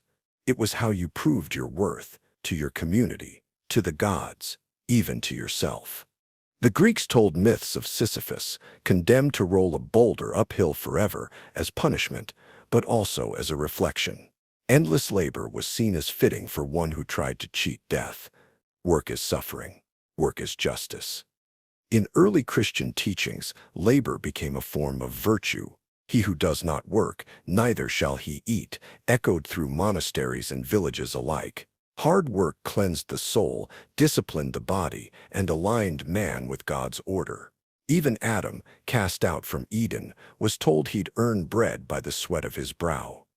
In medieval Europe, one's value was tied directly to their trade or toil. Artisans, blacksmiths, farmers, everyone had a function, a role. To live without contributing was to live dishonorably, and beggars, unless holy, were often treated as morally suspect. This belief crossed cultures. In ancient China, farmers were revered not just for feeding society, but for embodying harmony with the land. In Islamic tradition, honest labor, no matter how humble, was viewed as noble in the eyes of God. But the reverence for work also left little room for rest or for those who couldn't produce. The old, the ill, the dreamers, the thinkers, anyone whose output wasn't visible was often dismissed as a burden. Even now, many still carry that weight. The need to stay busy, to prove themselves through hours, output, exhaustion, to believe that value is earned only when sweat is spilled. Because buried deep in cultural memory is the belief that your soul must be measured by your labor. Keep the sacred pure. Across ancient civilizations, the line between the sacred and the profane wasn't just philosophical, it was physical, moral, and fiercely guarded. Certain spaces, rituals, objects, and even people were believed to hold a purity that must never be contaminated. And to cross that line, to bring the impure into the sacred, was to invite disaster. In ancient Judaism, the Holy of Holies in the temple could only be entered by the high priest, and only once a year. Any violation risked death, not because of human law, but because the presence of the divine was considered too pure for unprepared souls to endure. In Vedic India, ritual cleanliness was so essential that entire social hierarchies were built around who could touch what, eat what, or enter which space. Physical purity symbolized spiritual readiness. Pollution wasn't just dirt, it was moral deviation. The Greeks spoke of miasma, a spiritual pollution that could cling to a murderer or even someone who witnessed a crime. To keep the city clean in the eyes of the gods, these people had to be exiled or purified. Justice and cleanliness were entwined. Even love or desire could threaten purity. Vestal virgins in Rome were tasked with keeping the eternal flame alive. If they broke their vow of chastity, the flame was thought to weaken, and the punishment was to be buried alive. Not because of the act alone, but because it broke the illusion of untouchable purity. This belief created a powerful emotional current, awe, but also fear. The sacred was beautiful, but dangerous. It offered transcendence, but demanded distance. Reverence was protection. Proximity could be lethal. Even today, this mindset survives in how people speak of tradition, of identity, of national pride, in the instinct to guard what is seen as pure from anything foreign. We still treat some ideas, places, and symbols as too sacred to question. Because deep in our bones is a message carved by centuries. Contaminate the sacred, and everything begins to unravel. Know your place always. In the ancient world, identity wasn't something you discovered. It was something you inherited. People were born into roles as farmers, priests, warriors, servants, and to question that role was to question the structure of the universe itself. Society wasn't a ladder to climb, it was a map to follow. In ancient India, the caste system enforced this with spiritual weight. To defy your caste wasn't just social rebellion, it was believed to disrupt cosmic balance. A shoemaker could not become a scholar. A merchant could not become a priest. Your path was set not by your talent, but by your birth. In medieval Europe, the divine right of kings ensured that nobles ruled and peasants obeyed, not because it was efficient, but because it was ordained. To act above your station wasn't ambition. It was pride, a sin, and pride, they believed, always led to a fall. China's Confucian order layered obligations by role: father over son, ruler over subject, elder over youth. Harmony came not from equality, but from everyone knowing their place and staying within it. Even virtue had a direction. This belief stabilized empires. It made life predictable. You knew who you were. You knew what was expected. But it also smothered the spark of change. It turned potential into threat. A philosopher born a farmer might never speak. A leader born a servant might never rise. Even today, its echoes linger in family expectations, in class barriers, in unspoken rules about who gets to dream big and who should stay grateful. We still praise knowing your place when it keeps the order we trust, and fear those who rise too far, too fast. Because ancient minds carved a message into history's foundations. If everyone stays in place, the world stays intact. Time is a circle. To modern minds, time moves forward, always advancing, never repeating. But to many ancient civilizations, time didn't unfold in a straight line. It looped, it spiraled, it returned. The Hindu concept of Kalachakra, or the Wheel of Time, sees history as a cycle of ages: birth, growth, decay, destruction, and rebirth. The universe doesn't march to progress. It breathes. What ends will begin again. In Mayan cosmology, time was tracked through enormous cycles, backtunes spanning hundreds of years. Their calendars didn't just measure days, they marked the rhythm of cosmic return. Events repeated not by coincidence, but by design, patterns embedded in the fabric of reality. The Stoics of ancient Greece echoed this in their idea of eternal recurrence, that everything will happen again in exactly the same way forever. Not as punishment, but as a kind of moral test. If life is destined to repeat, can you live in a way that you'd choose to repeat it? In ancient Egypt, the daily rising of the sun wasn't just a sunrise, it was a rebirth of Ra, the sun god. Each dawn was both new and ancient. Each death, a doorway back to life. This circular view of time fostered a different kind of wisdom: patience, humility, reverence for cycles, of seasons, of lives, of civilizations. It warned against arrogance, against assuming that progress is permanent, against believing we are the first to rise or the last to fall. Even now, this belief lingers. In rituals, in anniversaries, in how people say history repeats itself. We still feel the tug of déjà vu, the sense that we've been here before, even if the moment is new. Because in the ancient mind, time didn't carry you forward, it brought you home. And if the past always returns, so do the shadows it cast. The old patterns, the buried harms. And eventually someone must find the courage to call them by their true name. Evil must be named.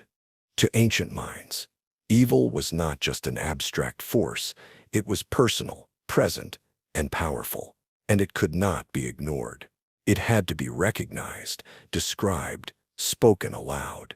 Because what remained unnamed could not be resisted. In Babylonian texts, names held power over demons. To name an entity was to contain it, to strip it of disguise. In Jewish tradition, the name of a thing, especially one that corrupts, was not uttered carelessly, but never avoided either. Truth had to be spoken, even if it burned. The Egyptians believed in Isfet, disorder, violence, chaos. It stood in opposition to Ma'at, the divine balance. Isfet wasn't an accident. It was an enemy, and unless it was identified and opposed, it would swallow the world. In the Christian tradition, the casting out of evil required naming it. In exorcisms, in prayers, in psalms, the act of recognition was part of the defense. Name the devil, some would say, and he loses his grip. This wasn't superstition. It was strategy, because the most dangerous evils are the ones cloaked in silence. In euphemism, in the refusal to acknowledge harm when injustice is softened into error or abuse dismissed as misunderstanding, darkness grows unchecked. Even today we feel the weight of naming. People avoid calling out manipulation, cruelty, betrayal, not because they don't see it, but because speaking the truth breaks the illusion of safety. But ancient wisdom reminds us, what you will not name, you cannot face. And what you cannot face will rule you.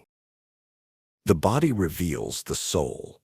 In many ancient traditions, the body wasn't just a shell, it was a signal, a reflection of the inner world, strength or weakness, beauty or deformity, illness or health. Each carried a deeper meaning. The soul wasn't hidden beneath the skin. It showed itself through it. In ancient Greece, beauty was associated with virtue, a symmetrical face, a strong frame, a graceful posture. These weren't seen as accidents of birth, but signs of a noble spirit. To be physically flawed, meanwhile, was sometimes interpreted as a mark of moral failing or divine punishment. In traditional Chinese medicine, the balance of the body mirrored the balance of life energy, or qi, a pale face, a trembling pulse, a dry tongue. Each symptom pointed beyond the physical. Illness was not just in the flesh, it was the body whispering the secrets of an unquiet soul. In the Middle Ages, diseases were often seen as expressions of sin, leprosy, madness, even the plague. These weren't just infections but judgments. To suffer in the body was to bear a message from the divine, a warning, a test, a sentence. This belief shaped how people moved, dressed, even held themselves. Discipline over the body, posture, gesture, stillness, was seen as a form of spiritual mastery. A loose or impulsive body suggested a loose or impulsive mind. Purity was meant to show in the eyes, the hands, the walk. Of course, this led to cruelty, to the shaming of the sick, the exclusion of the different, the worship of surfaces.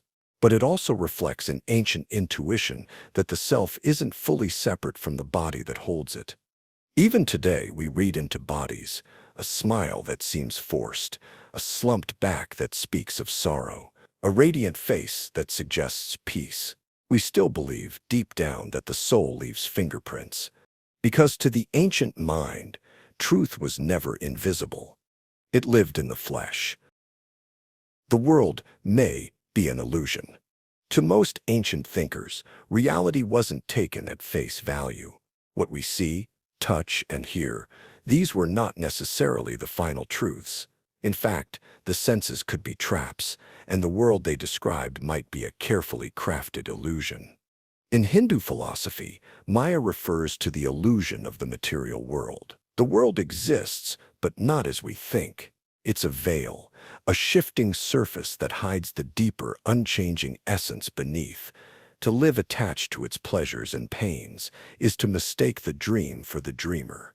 Plato told the story of a cave where people lived their entire lives chained in place, watching shadows dance on the wall. To them, the shadows were reality, until one person escaped and saw the sun. The real world was beyond what the senses revealed. Truth was not immediate. It had to be remembered, uncovered, earned. In Buddhism, perception is filtered through craving and ignorance. What we see is distorted by what we want. The self, too, is part of this illusion, a bundle of sensations and memories mistaken for permanence. Enlightenment doesn't come from discovering more facts, but from letting go of the illusion entirely. These beliefs were not meant to induce despair, but clarity. If the world is an illusion, then freedom lies in how we see. If reality bends with perception, then awakening is possible, not through changing the world, but through changing our understanding of it. Even today, this thought lingers. In dreams that feel more real than waking life. In moments where time bends or memory rewrites itself. In the feeling that something deeper lies just beyond the edge of what we can name. Because to the ancient mind, seeing was never believing. It was the first thing you had to question. Words shape what is real. Long before written language, ancient people understood something profound. Words are not just labels, they're forces. They don't just describe reality, they create it. To name a thing was to bring it into being. To speak was to shape the world. In many cultures, the act of naming was sacred. In ancient Egypt, the true name of a god or a person held power. Knowing it meant having control. A spell wasn't just a chant, it was a precise arrangement of words meant to shift the fabric of the world. The Hebrew Bible opens with speech. Let there be light, creation through utterance, divine power expressed not through hands or tools, but through language. Reality responds to voice. In Vedic traditions, mantras weren't symbolic. They were vibrational instruments that echoed the structure of the universe. Speaking them aligned the self with cosmic order, not because of meaning, but because of resonance. Philosophers, too, were wary of words. Plato feared the poets for their power to shape perception. Words could twist truth, enchant minds, blur the line between knowledge and illusion. And yet, he also knew their necessity. We can't think without language, but language can also trap us. Even now, words direct thought. They frame choices, influence emotion, political slogans, brand names, headlines, all crafted not just to inform, but to bend reality around a story, around a feeling, around a belief. Language doesn't sit outside the world. It builds it. And so ancient minds treated words with reverence and suspicion. Because to them, the tongue was never just a tool. It was the architect of what is real. Truth must be earned. To the ancient mind, truth wasn't a right. It was a reward. A gift granted only to those willing to suffer for it, sacrifice for it, search for it. The truth was precious precisely because it was hidden, guarded by riddles, wrapped in myth, veiled behind metaphor. In ancient mystery schools, knowledge wasn't handed out freely. Initiates underwent trials. Silence was demanded. Secrets were kept. Not because truth is fragile, but because unearned truth could be dangerous, mishandled, misused. Only the disciplined mind could hold it without distortion. The Greeks distinguished between doxa, common opinion, and aletheia, truth that had been unveiled. The latter wasn't found in crowds or comfort. It required turning away from appearances, even when they were beautiful, especially when they were beautiful. In Buddhism, understanding the nature of suffering and the self demands years of inward discipline. Truth arises not through explanation, but through experience, through direct seeing. And that kind of seeing often comes only after disillusionment. Even prophets and sages often had to wander, alone, through deserts, mountaintops, or exile. Isolation wasn't punishment, it was purification. Before one could carry the weight of truth, they had to be emptied of illusion. Today, we expect answers quickly. We assume we deserve to know, but something in us still recognizes the ancient rhythm that the most important truths resist being told. They have to be lived, fought for, bled for. Because to those who came before us, truth wasn't something you found lying on the surface. It was something you had to earn by leaving comfort behind. Fear rules the mind. In ancient times, fear wasn't just an emotion. It was a teacher, a weapon, a form of control. It shaped not only choices, but entire civilizations. Kings ruled with fear. Priests taught through it. Parents passed it down like an heirloom. And for many, fear was the first thing they ever learned. In ancient mythologies, fear often had a face.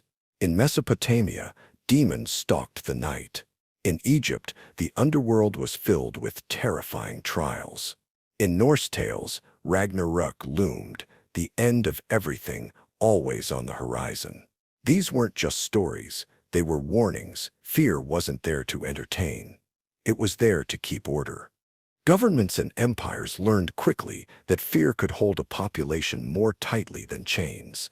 Public punishments, omens of divine wrath, curses and prophecies, all tools to remind people that stepping out of line meant inviting ruin.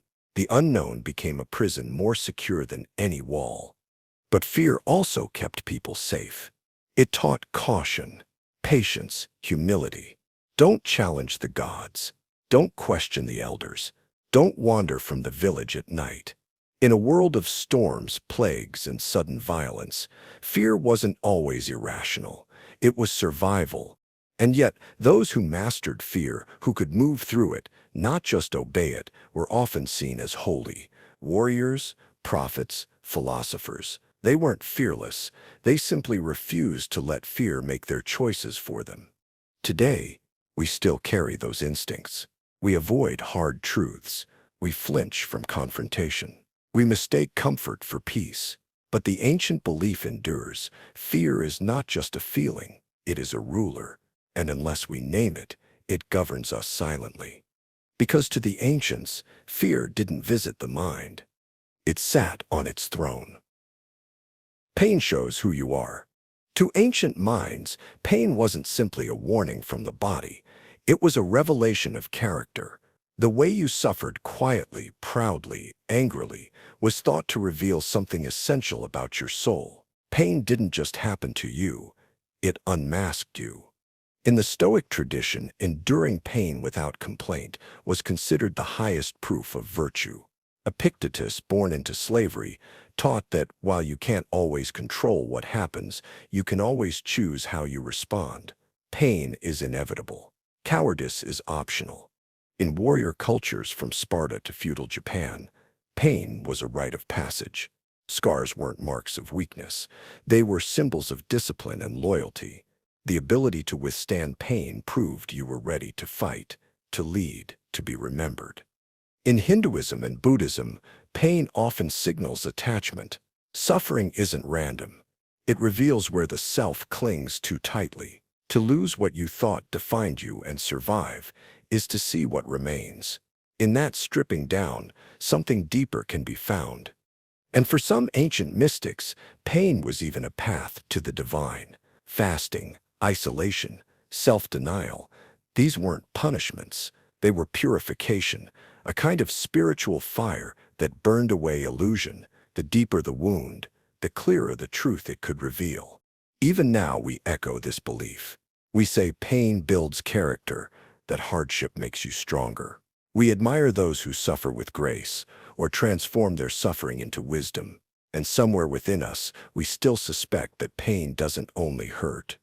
It reveals, because to the ancients, the soul's shape wasn't seen in comfort. It was carved in pain. Souls are older than bodies. Long before science tried to locate the self in the brain, ancient belief held something far older, that who you are, your soul, your essence, existed before your body ever did, and would go on existing long after it was gone. In Hindu philosophy, the soul, or Atman, is eternal. It moves through lifetimes, like a traveler changing clothes. Each body is just a chapter in a much longer story.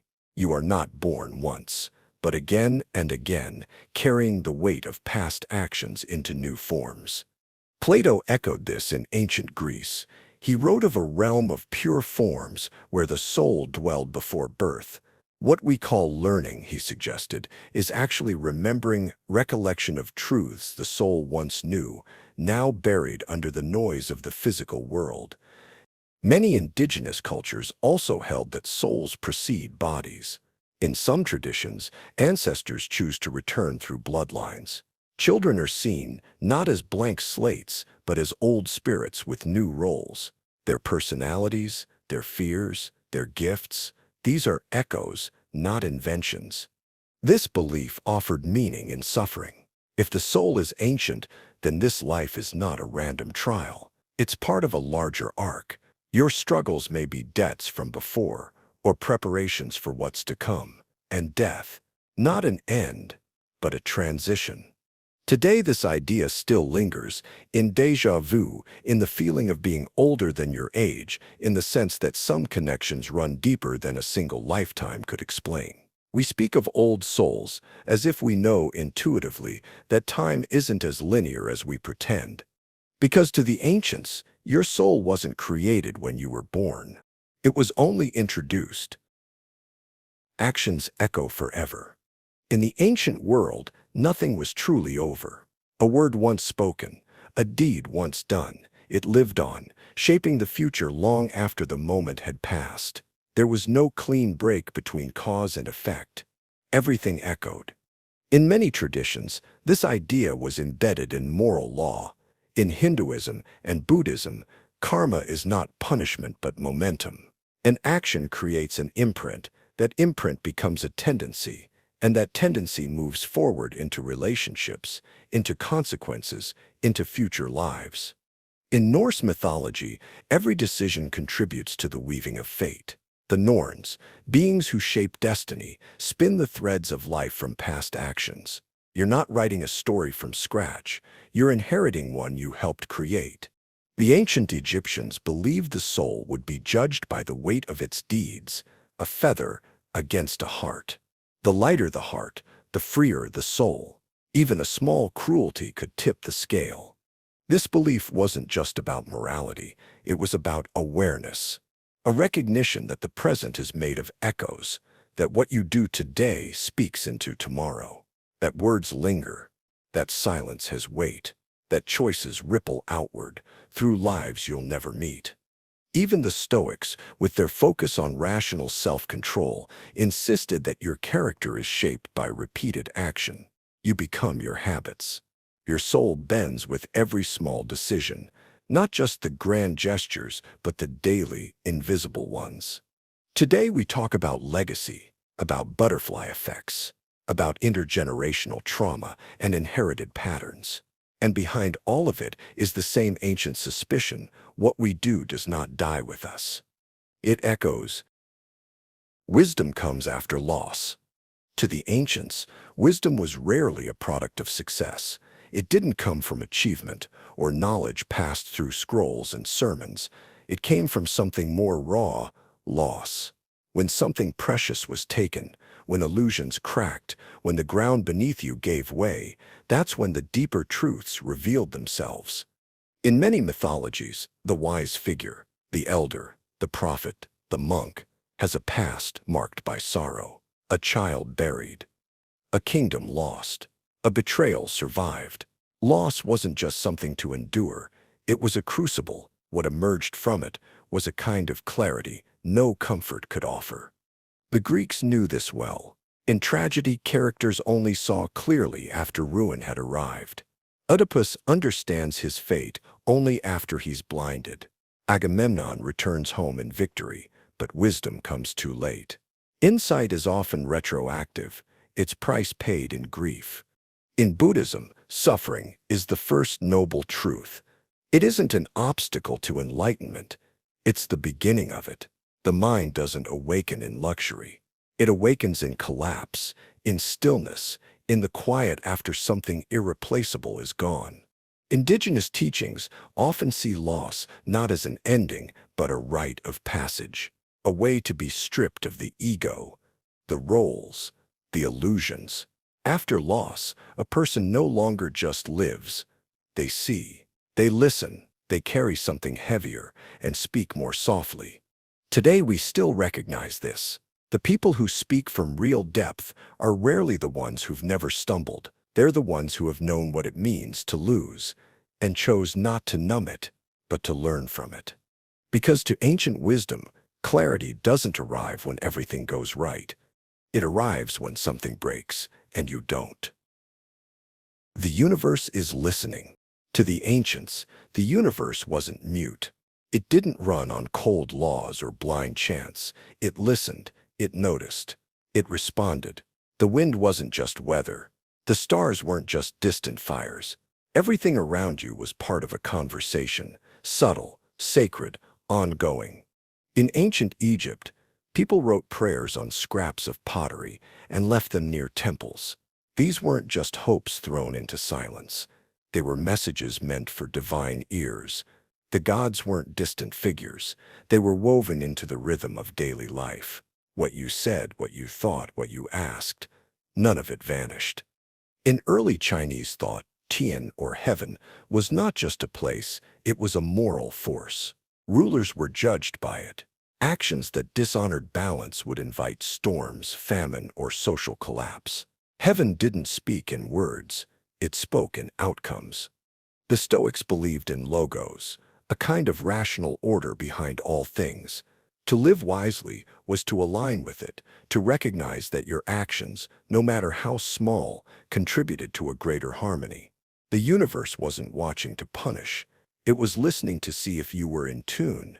Even indigenous cultures speak of the land as alive, spirits in rivers, ancestors in the wind. The forest hears you. The fire knows. To live rightly was not just to survive, but to show respect to what sees you back. And today, that belief hasn't vanished. We still whisper to the sky in moments of desperation. We still say the universe will provide or everything happens for a reason. We still look for signs, for synchronicity, for invisible hands guiding our steps. Because deep down, something ancient stirs in us, the sense that we are not speaking into emptiness. No one escapes destiny. For the ancient world, destiny wasn't a suggestion. It was a force, inevitable, unbending. You could run from it, deny it, fight it, but you could never outrun what was written. To be alive was to walk a path carved long before your first breath.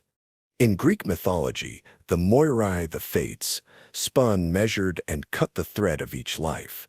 Not even the gods could alter their decisions. Heroes might try to defy the future, but in doing so, they only fulfilled it. The more you resisted, the more tightly the web closed around you. In Mesopotamian belief, the stars recorded destiny. The sky was a ledger. Each movement a signal of what would come. Astrologers weren't simply predicting events. They were reading the blueprints of fate. The patterns were there, waiting to be interpreted. In Hindu thought, karma wasn't just cause and effect. It was a system that shaped your rebirth, your circumstances, your tendencies. Your current life is not a blank slate, but a consequence. You may have choice, but you carry baggage into every decision. Even the Stoics, who valued reason and personal discipline, believed in fate. You can't control what happens to you. You can only control how you respond. The river flows how it will. Wisdom is learning how to swim with it instead of thrashing against it. This belief, far from breeding hopelessness, often gave ancient people a kind of strange peace. If destiny is fixed, you don't have to obsess over every turn. You just have to live honorably within the current you've been given. And today, we still talk this way. We say it was meant to be, or I guess it was written in the stars. Somewhere in us, we still suspect that some things, some meetings, some mistakes, some endings were always waiting to happen. Because to the ancient mind, destiny wasn't cruel. It was simply inescapable. Minds can be poisoned. Ancient people understood something we still struggle to admit, that not all dangers come from the outside. Some creep in quietly, through words, through fear, through ideas. And once they take root, they change you. Not by force, but by belief. The mind, they knew, could be infected. In early Greek medicine, madness was often blamed on imbalance, but philosophers warned of subtler poisons, false arguments, seductive rhetoric, illusions mistaken for truth. Socrates feared not death, but ignorance masked as wisdom. A poisoned mind doesn't know it's sick, it defends its sickness. Many ancient religions believed spirits could cloud the mind, whisper lies, twist thoughts, but they also believed people could do it to each other through manipulation, repetition, or control of knowledge.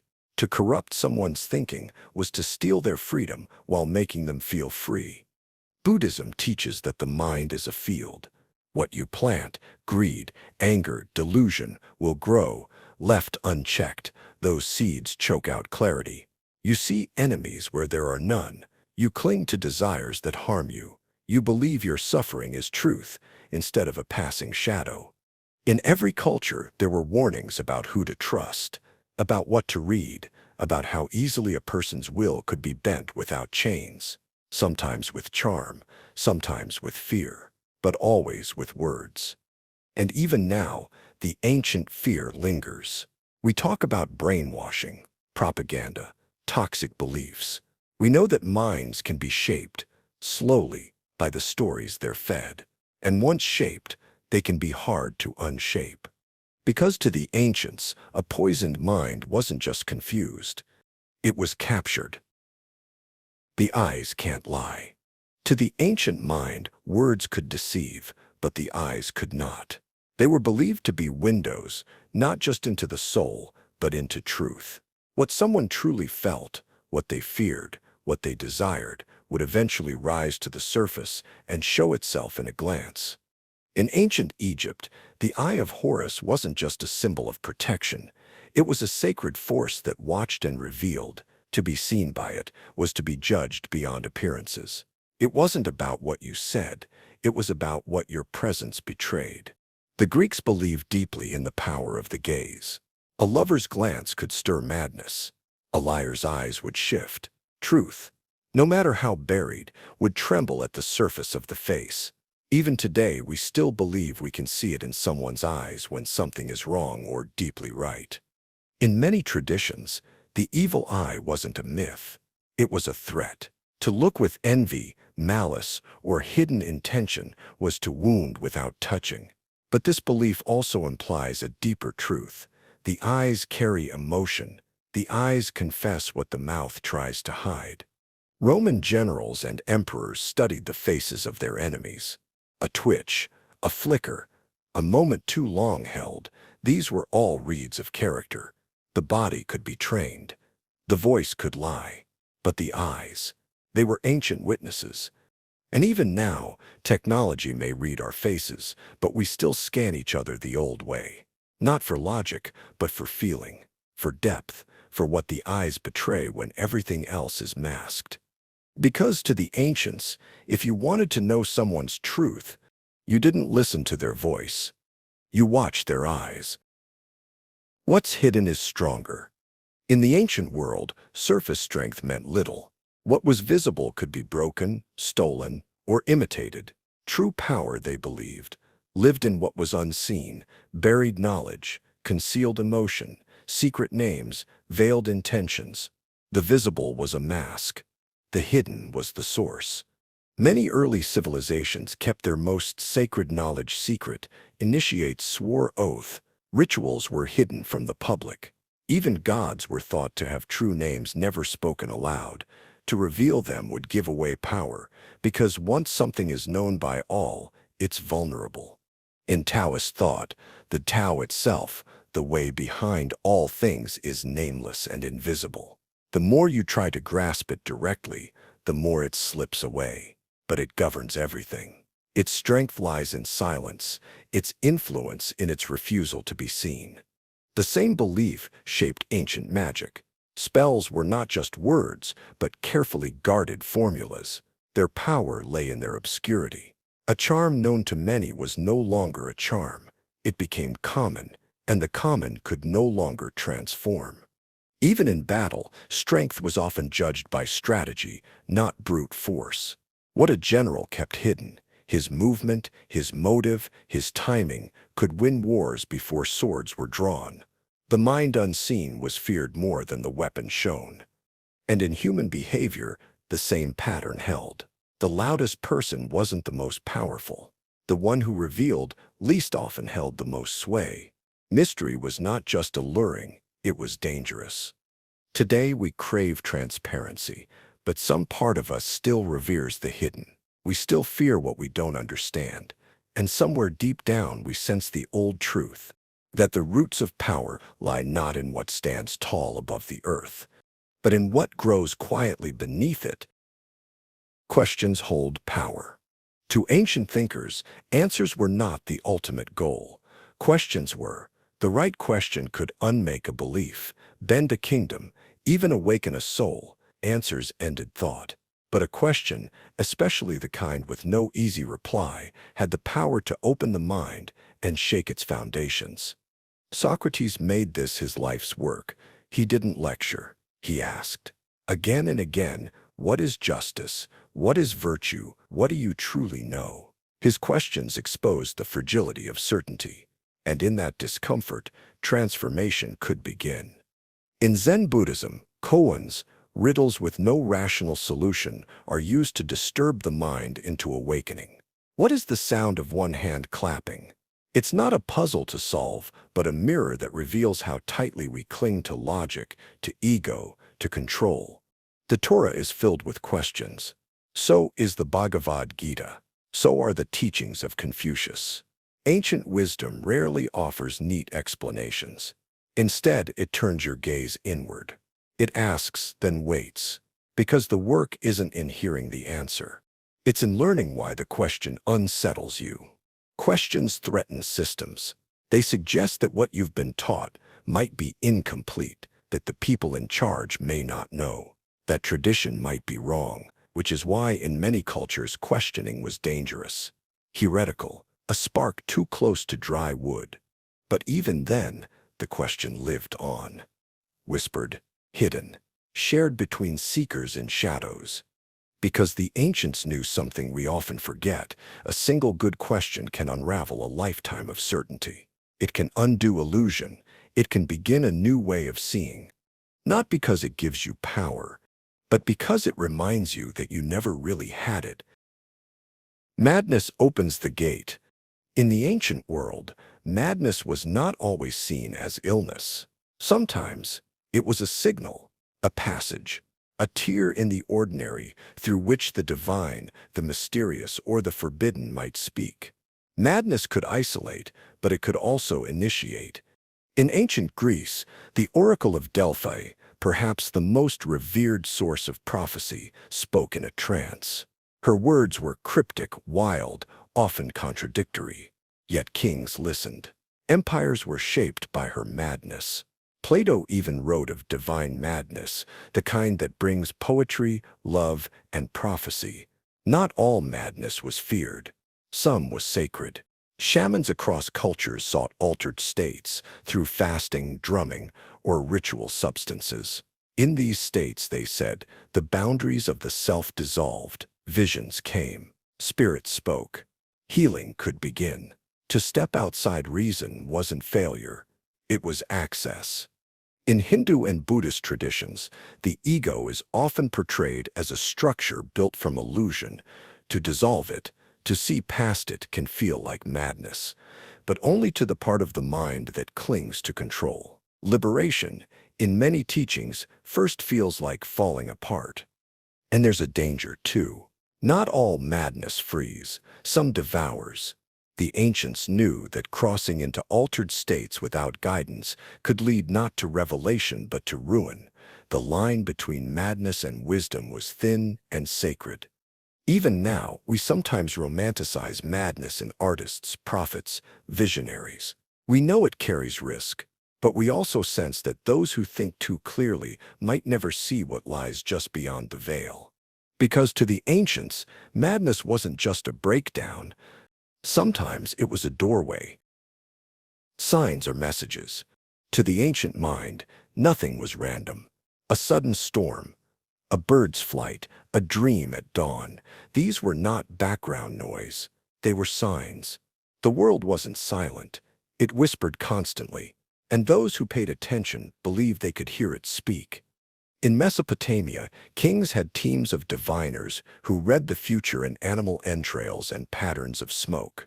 In Rome, augurs interpreted the will of the gods through the movements of birds, and across Africa, Asia, and the Americas, shamans and elders looked to nature's patterns for guidance. The wind, the stars, the cry of an animal, each held meaning. These signs weren't just superstition. They were part of a worldview that saw everything as connected. If the universe was alive, if the divine permeated every rock and river, then surely it could communicate, and surely it would, especially in moments of change or danger. Dreams, too, were seen as channels. In Egypt, dream books were passed down across generations, filled with interpretations. Was your tooth falling out? Did you fly? Each detail mattered. The soul, they believed, traveled while the body slept, and sometimes returned with messages. The Hebrew Bible, the Vedas, the I Ching, each is filled with signs. Burning bushes, sudden floods, falling stars. The message was rarely clear at first. That was the point. You had to reflect, interpret, wrestle with it. The sign didn't hand you the answer. It pointed the way. Even now, we look for signs. A strange coincidence, a number that repeats, a phrase that lands harder than it should. We say, maybe the universe is trying to tell me something, and we mean it, because deep down, some ancient part of us is still listening and wondering if the next whisper will be meant for us. Secrets protect power. In the ancient world, what you knew and what others didn't could shape kingdoms. Knowledge wasn't just enlightenment, it was leverage. Sacred rituals were hidden, true names were guarded, symbols were encrypted, because power, when shared too widely, could unravel.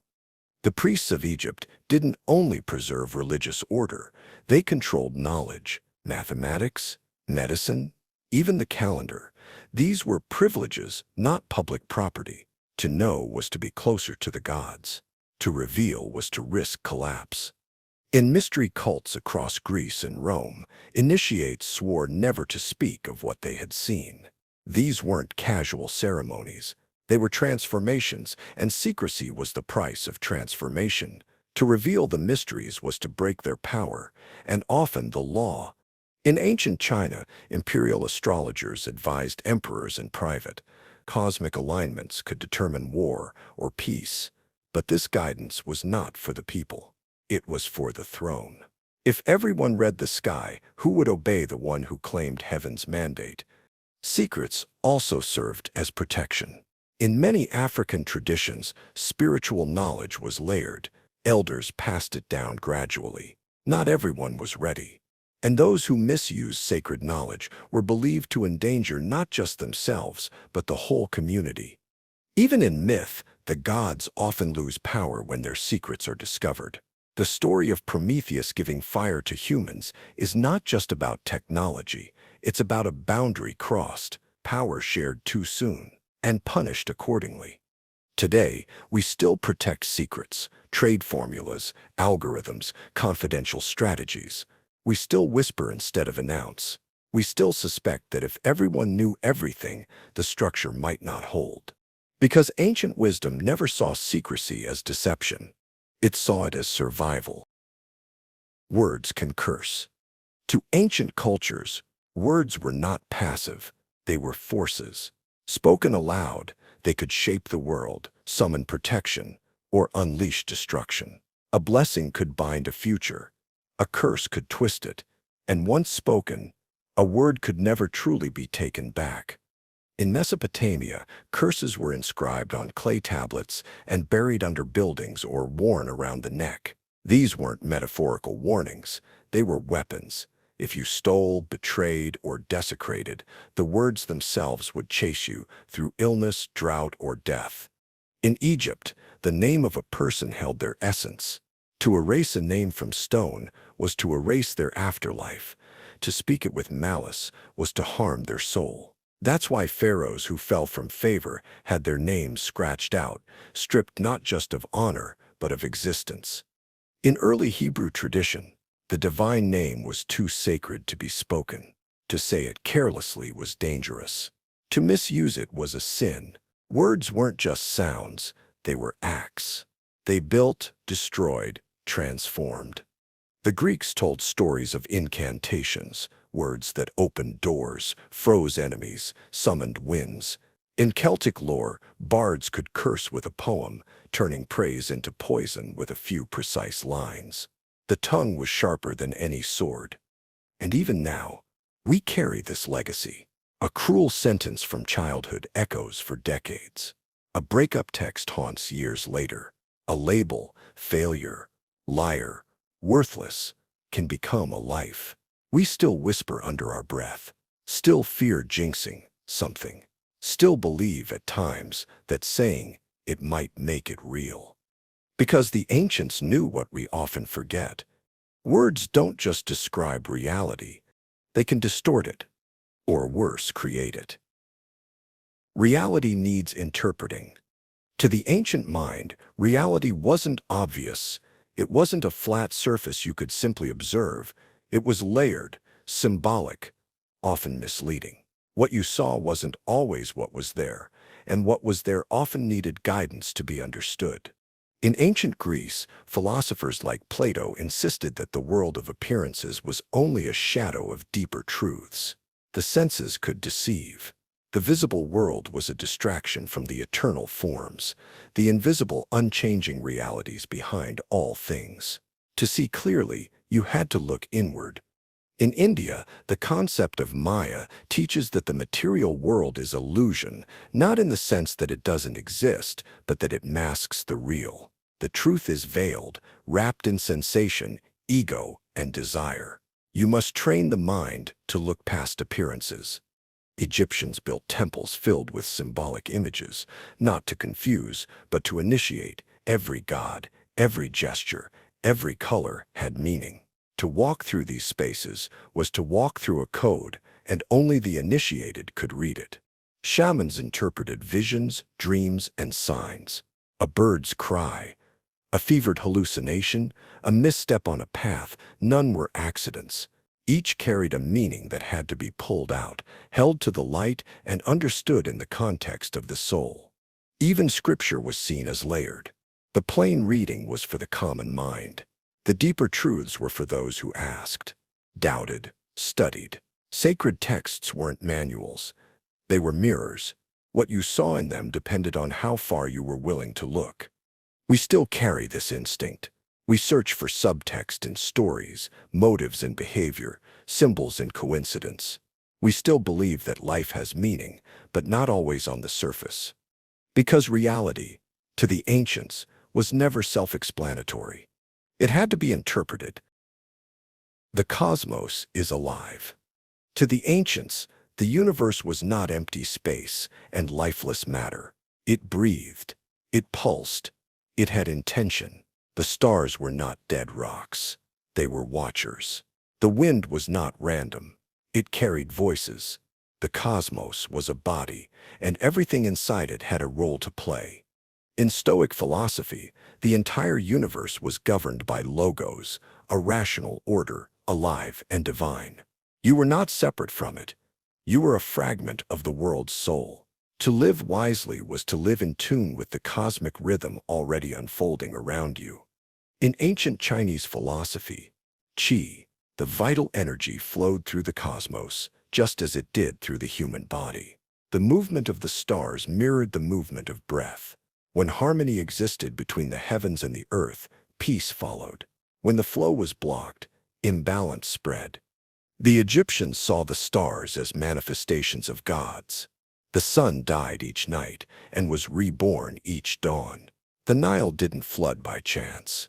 It responded to celestial cycles. The cosmos was not a place. It was a conversation between life and divinity. Mesoamerican calendars didn't just track time, they described time's personality. Each day had its own character, its own fate, its own spirit. To be born on a certain day meant something. The universe was not indifferent to your arrival. It was involved. Even now, we look up and feel something stir, a sense of order, a mystery that calls without language. We search for patterns in the stars, for meaning and timing, for a connection to something larger. Because deep down, something ancient whispers, you don't live in the universe. You live with it. Thought must be tamed. To ancient thinkers, the mind was not naturally wise. It was wild, unruly, easily led astray. Left to itself, thought wandered into fantasy, obsession, or despair. It had to be guided, trained like a muscle, or broken like a horse. Without discipline, thought could become a trap.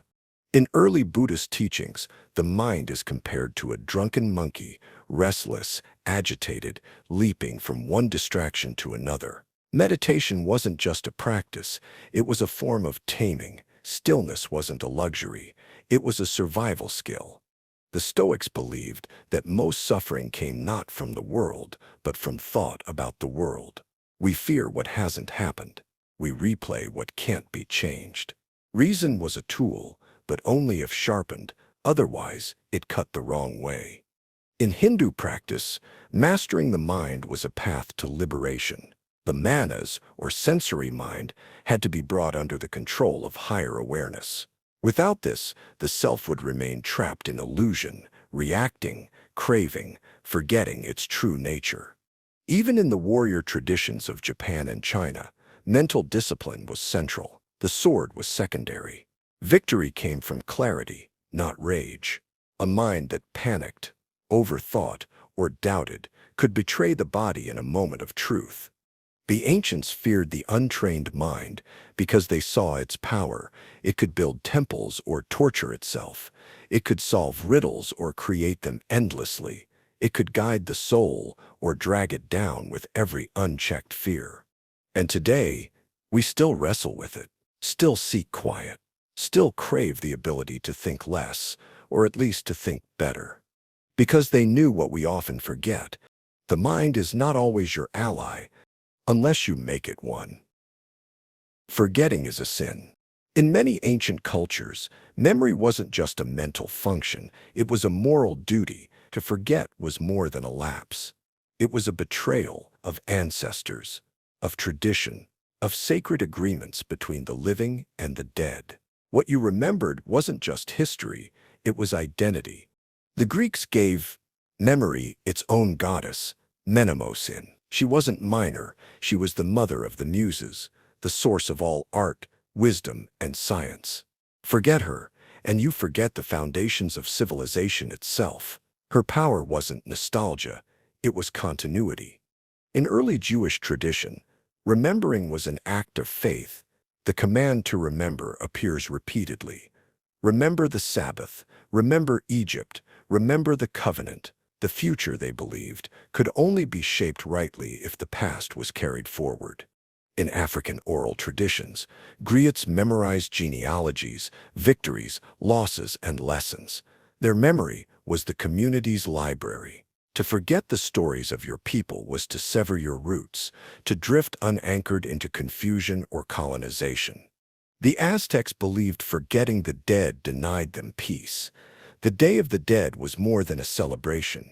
It was a reunion. Remembering wasn't just for the living. It nourished the souls beyond this world. To the ancients, forgetting wasn't just about personal pain. It was about letting knowledge die, letting wisdom decay, letting the mistakes of the past rise again in new disguises. To forget was to invite repetition. Today, in a world that moves fast and forgets faster, the ancient warning still lingers. If you don't remember who you are, someone else will tell you. And you might believe them.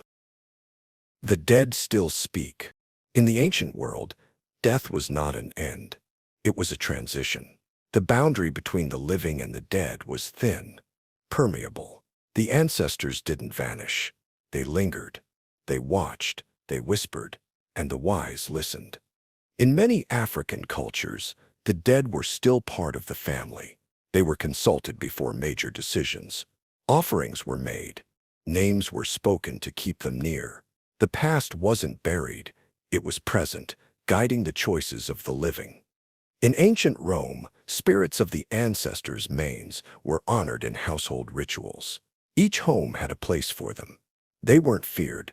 They were protectors. To neglect them was to invite misfortune.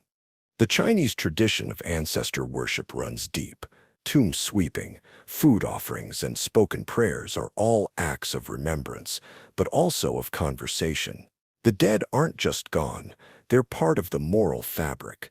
Their presence sustains harmony. Shamans in many indigenous traditions acted as bridges between the worlds. Through trance, dreams, or ceremony, they entered the realm of the dead not to escape life, but to understand it more clearly. Wisdom, it was believed, could echo backward and forward. Even today, grief often takes the shape of dialogue. People talk to those they've lost, not out of madness, but out of something older, intuitive. A sense that the bond continues, that memory is not silence, but signal. The ancients didn't need science to prove the dead still speak.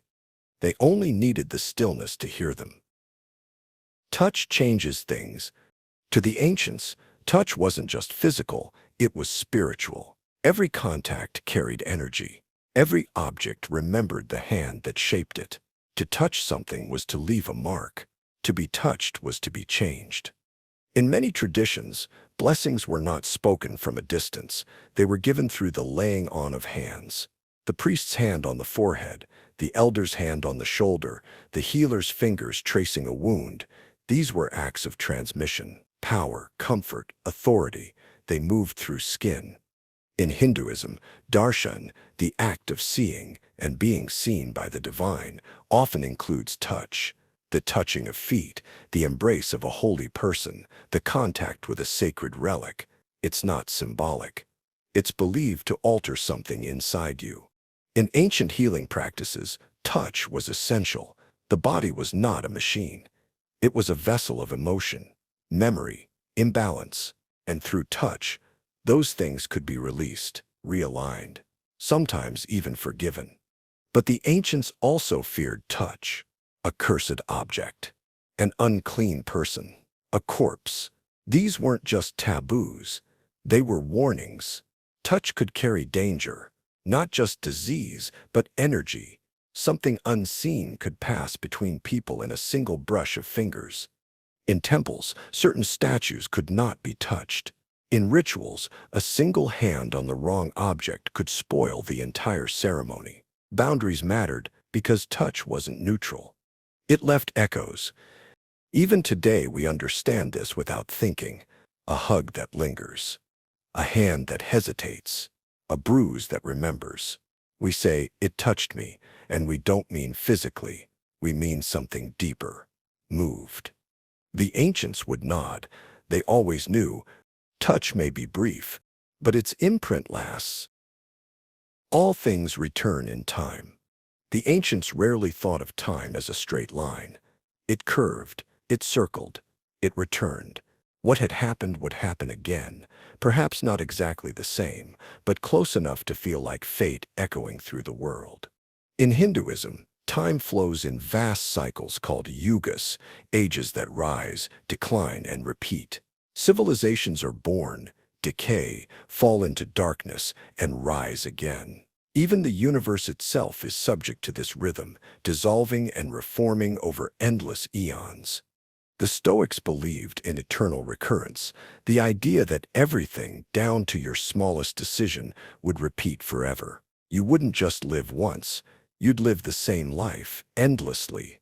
For some, this thought was terrifying. For others, it was clarifying. Would you live differently if you knew it never really ended? In Mayan calendars, time was woven into loops, sacred and solar, personal and cosmic. Festivals aligned not just with the present moment, but with ancient repetitions. Each day wasn't just new, it was also familiar. Even in stories, the structure followed cycles: the rise, the fall, the return. Heroes descended and rose again. Kingdoms collapsed and were reborn. Nothing ended, it transformed, then found its way back. We still feel it in seasons, in family patterns, in mistakes we make more than once. We speak of history repeating, of karma returning, of old habits resurfacing.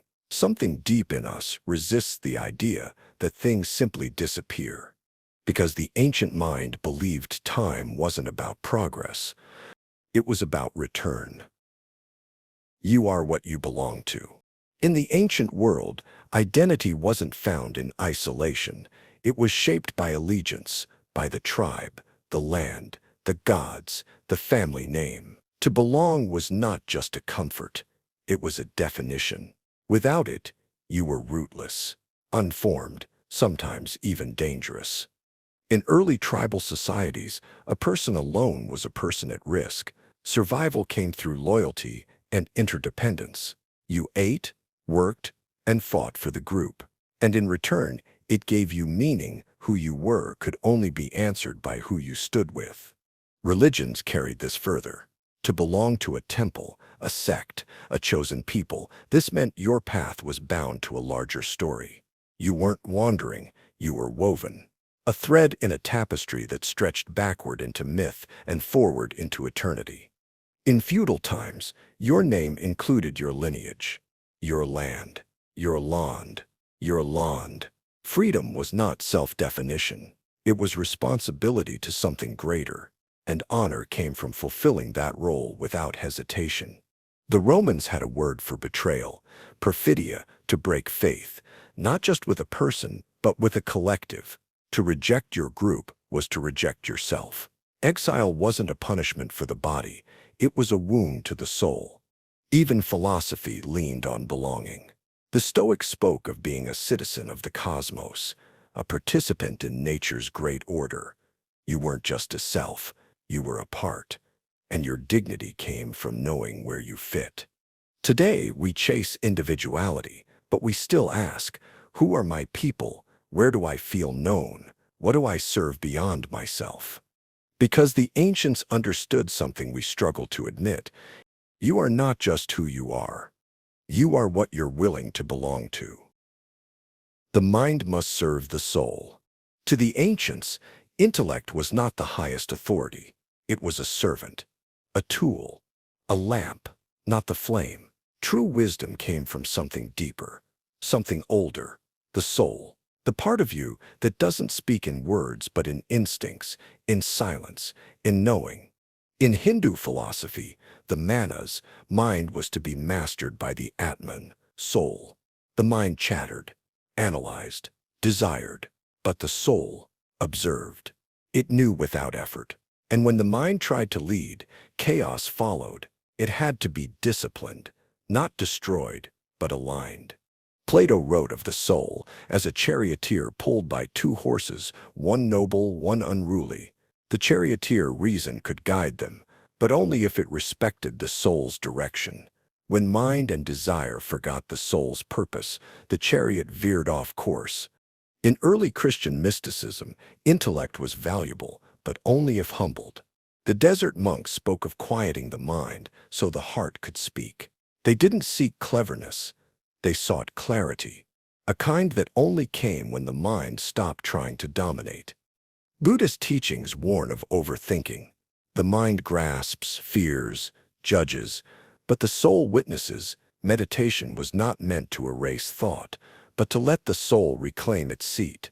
Thought was welcome, but not in charge. Even warriors understood this.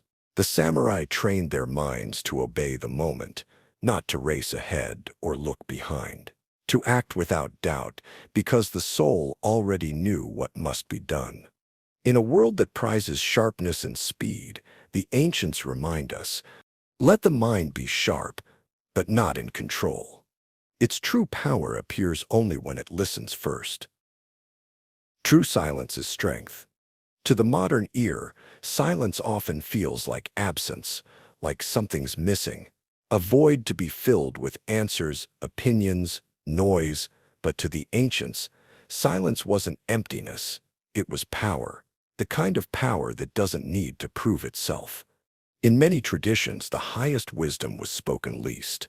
The Tao Te Ching opens with the idea that the Tao that can be spoken is not the eternal Tao. Truth, at its deepest level, eludes words. To speak too quickly is to misunderstand it. Silence, then, isn't withholding, it's reverence. Stoics praised inner stillness not as passivity, but as control. A man who speaks little is not without thought, he is choosing his moment. He is ruling over impulse. Words can be reactive. Silence is deliberate. In many indigenous cultures, elders often listen long before responding. Silence is not discomfort. It's a sign of respect, a way to feel the weight of a question before offering a response. When they do speak, the words matter more because they were earned by quiet. Even in war, silence carried meaning. The stillness before battle, the discipline of the scout, the leader who doesn't bark commands but whose presence calms or commands without sound. These weren't just tactics, they were signals of mastery. Religious figures retreated into silence not to hide, but to hear, to listen more clearly, not to the world outside, but to the voice within. Because when everything else is still, the soul can finally speak. We live in a time of shouting, but the ancients would remind us, noise is easy. Silence, chosen, confident, steady, is strength. Inheritance shapes you. Long before genetics or psychology, the ancients believed you carried more than just your name. You carried your bloodline's memories, its sins, its strengths. Who you were wasn't just a question of effort, it was a continuation of everything that came before. In ancient China, filial piety wasn't just a virtue. It was identity. You didn't simply belong to your parents, you embodied them, their values, their reputations, their hopes. To honor your ancestors wasn't sentimental, it was your duty, your direction, your grounding. In many African cultures, lineage is sacred. You inherit not just physical traits, but roles, burdens, and blessings. Ancestors are not gone, they walk with you. Their choices ripple through you. You are never just one person, you are a link in a chain. The Greeks believed in inherited fate, the sins of the father, the curses of the bloodline. These were not poetic metaphors, they were laws of reality. Orestes was not simply a man making choices, he was acting out a story written generations before. Even ancient laws reflect this belief. Bloodlines determine status, class, obligation. To be born into a family meant being born into a narrative, one you couldn't easily escape. Personal choice was not always enough to rewrite the script. Today we speak of intergenerational trauma, family systems, epigenetics. But these are just new words for an old truth. Who came before you lives within you, and whether you try to fulfill their legacy or break free from it, you are still shaped by it. The ancients understood what we often try to forget. You are not only your own creation, you are also your inheritance, and how you choose to carry it. Time is always testing you. The ancients didn't see time as passive. It wasn't just the backdrop for your life. It was an active force, a judge, a teacher, a test. Time didn't simply move. It revealed, it stripped away illusions. It made you prove what you claimed to be. In ancient Greek philosophy, Chronos was not just clock time. It was the slow, grinding force that exposes weakness and reveals strength. Reputation earned in a moment could be shattered by time, or fortified. Truth wasn't proven quickly. It had to endure. In Hindu tradition, time is both destroyer and purifier. The god Shiva dances both creation and destruction, reminding us that what is built will be tested, and what is false will eventually fall. Only what aligns with deeper order survives the turning of the wheel. Stoics believed that life's events, especially the hard ones, were opportunities to demonstrate virtue. Not in how you acted when things were easy, but how you held yourself when time turned cold. Endurance wasn't just survival, it was character on display. Ancient myths are full of heroes who waited, wandered, aged. Odysseus took 10 years to return home. Gilgamesh searched through the wilderness. Even divine figures weren't spared time's demands, because no wisdom, no strength, no insight arrives without a trial. We tend to treat time as something we fight against, trying to beat the clock, stay young, hurry success. But to the ancients, time wasn't the enemy. It was the measure of who you are, and whether who you are can last. Truth hides from the masses. In the ancient world, Truth was rarely shouted from the rooftops. It was veiled, guarded, spoken in riddles, cloaked in stories, hidden in symbols only the attentive could decipher. The belief was simple: if everyone could understand it, it probably wasn't truth. Mystery schools in Egypt, Greece, and beyond didn't publish pamphlets. They initiated. They whispered. Students were chosen, tested, and slowly exposed to knowledge because truth, they believed, had to be earned, not received, and certainly not handed out to crowds. Plato's allegory of the cave paints the masses as prisoners, mistaking shadows for reality. To seek truth meant leaving the comfort of the crowd, ascending painfully into light, and being rejected when you returned. Truth wasn't democratic, it was dangerous. In Eastern philosophies, truth wasn't always stated directly. Zen koans, paradoxical questions that made no logical sense, were designed to disrupt the ordinary mind. Not to explain, but to awaken. Because truth wasn't something you could be told, you had to see it differently. Even in sacred texts, parables and metaphors were preferred over instructions. Jesus spoke in stories. The Buddha used analogies. The aim wasn't clarity, it was transformation. The masses could hear the same words and walk away unchanged. But those ready to see would glimpse something deeper. To the ancients, most people weren't bad, just asleep, distracted, comforted by what was simple and familiar. But truth had edges. It disrupted, it disoriented, and not everyone wanted that. So it stayed hidden. Not because it was weak, but because it was sacred. Fate may delay, not die. To ancient eyes, fate was relentless. It might pause, it might twist, it might seem to retreat, but it would always return. Destiny wasn't optional. It could be resisted, hidden from, or postponed, but in the end, it would find you. In Greek tragedy, heroes constantly tried to outrun prophecy. Oedipus fled from a terrible fate, only to run directly into it. The harder he tried to avoid destiny, the more quickly it caught him. Fate had patience. It didn't rush. It waited. Ancient Egyptians saw fate as intertwined with cosmic cycles. Even gods had paths set by the stars. A person might temporarily shift course, but the larger currents of life would eventually guide them back. Your life was like a boat on a river. You could steer, but the river had its direction. In Norse mythology, even the gods were bound by the inevitability of Ragnarok. They knew their end. They prepared for it, but they never truly fought it, because it was written. The wheel turned. The end returned. Stoic philosophers accepted fate as something beyond their power. Their wisdom wasn't in fighting what would inevitably come, but in responding with virtue when it did. Resistance was futile, but acceptance could be strength. Today we speak of destiny, intuition, and the sense that some events are inevitable. We still suspect there's something deeper guiding us, something patient, something ancient, something that might allow delay but never true escape. Because the ancients knew what we often forget. You can evade fate, but never erase it. The world exists for us.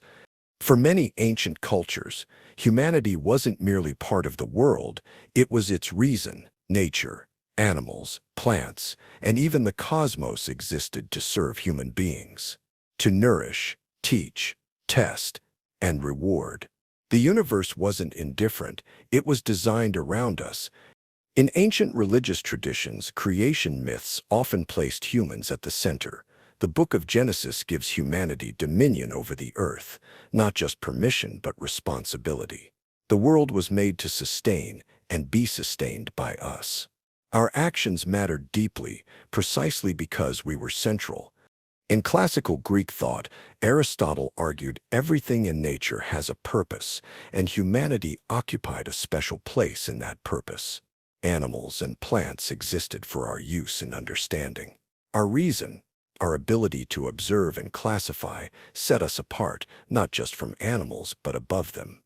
Ancient Chinese philosophy described humans as a bridge between heaven and earth, uniquely positioned to balance the two. Our rituals, actions, and morality didn't just reflect personal values, they sustained cosmic harmony. The universe relied on us to stay balanced. But this belief had a shadow side. If the world was made for us, it was easy to exploit, to harm without remorse, to dominate instead of coexist. The ancients often struggled between stewardship and supremacy. Today, we still wrestle with this tension. We debate our place in nature, our responsibility to animals, our right to resources. Deep down, we still ask if the world is truly ours, or if we've misunderstood something essential. Because the ancients knew, the world may exist for us, but perhaps not only for us. Sacrifice builds greatness. To the ancient mind, greatness never came free. It demanded sacrifice, not symbolic gestures but real offerings of time, comfort, sometimes even blood. To build something lasting required more than desire. It required giving something precious away. In ancient Rome, sacrifices were central to public life. Leaders and soldiers made offerings to secure victory. Animals, treasures, even personal comfort, nothing worthwhile was won without surrendering something else first. Success was built on loss. In Aztec civilization, sacrifice wasn't just ritual, it sustained the cosmos. Blood nourished the gods, kept the sun rising, ensured rain. Each offering, though brutal, was believed necessary for life itself. To sacrifice was to participate directly in creation. The Greek hero's journey always included loss. Achilles sacrificed longevity for glory. Odysseus sacrificed years of peace for homecoming. The message was clear. True greatness meant paying a price that others would not or could not afford. Even spiritual traditions spoke of sacrifice as transformation. Buddhist monks gave up wealth and attachment. Christian martyrs sacrificed life for faith. To let go wasn't deprivation.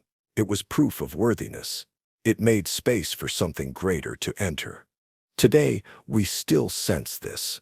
Greatness still calls for sacrifice of time, comfort, safety.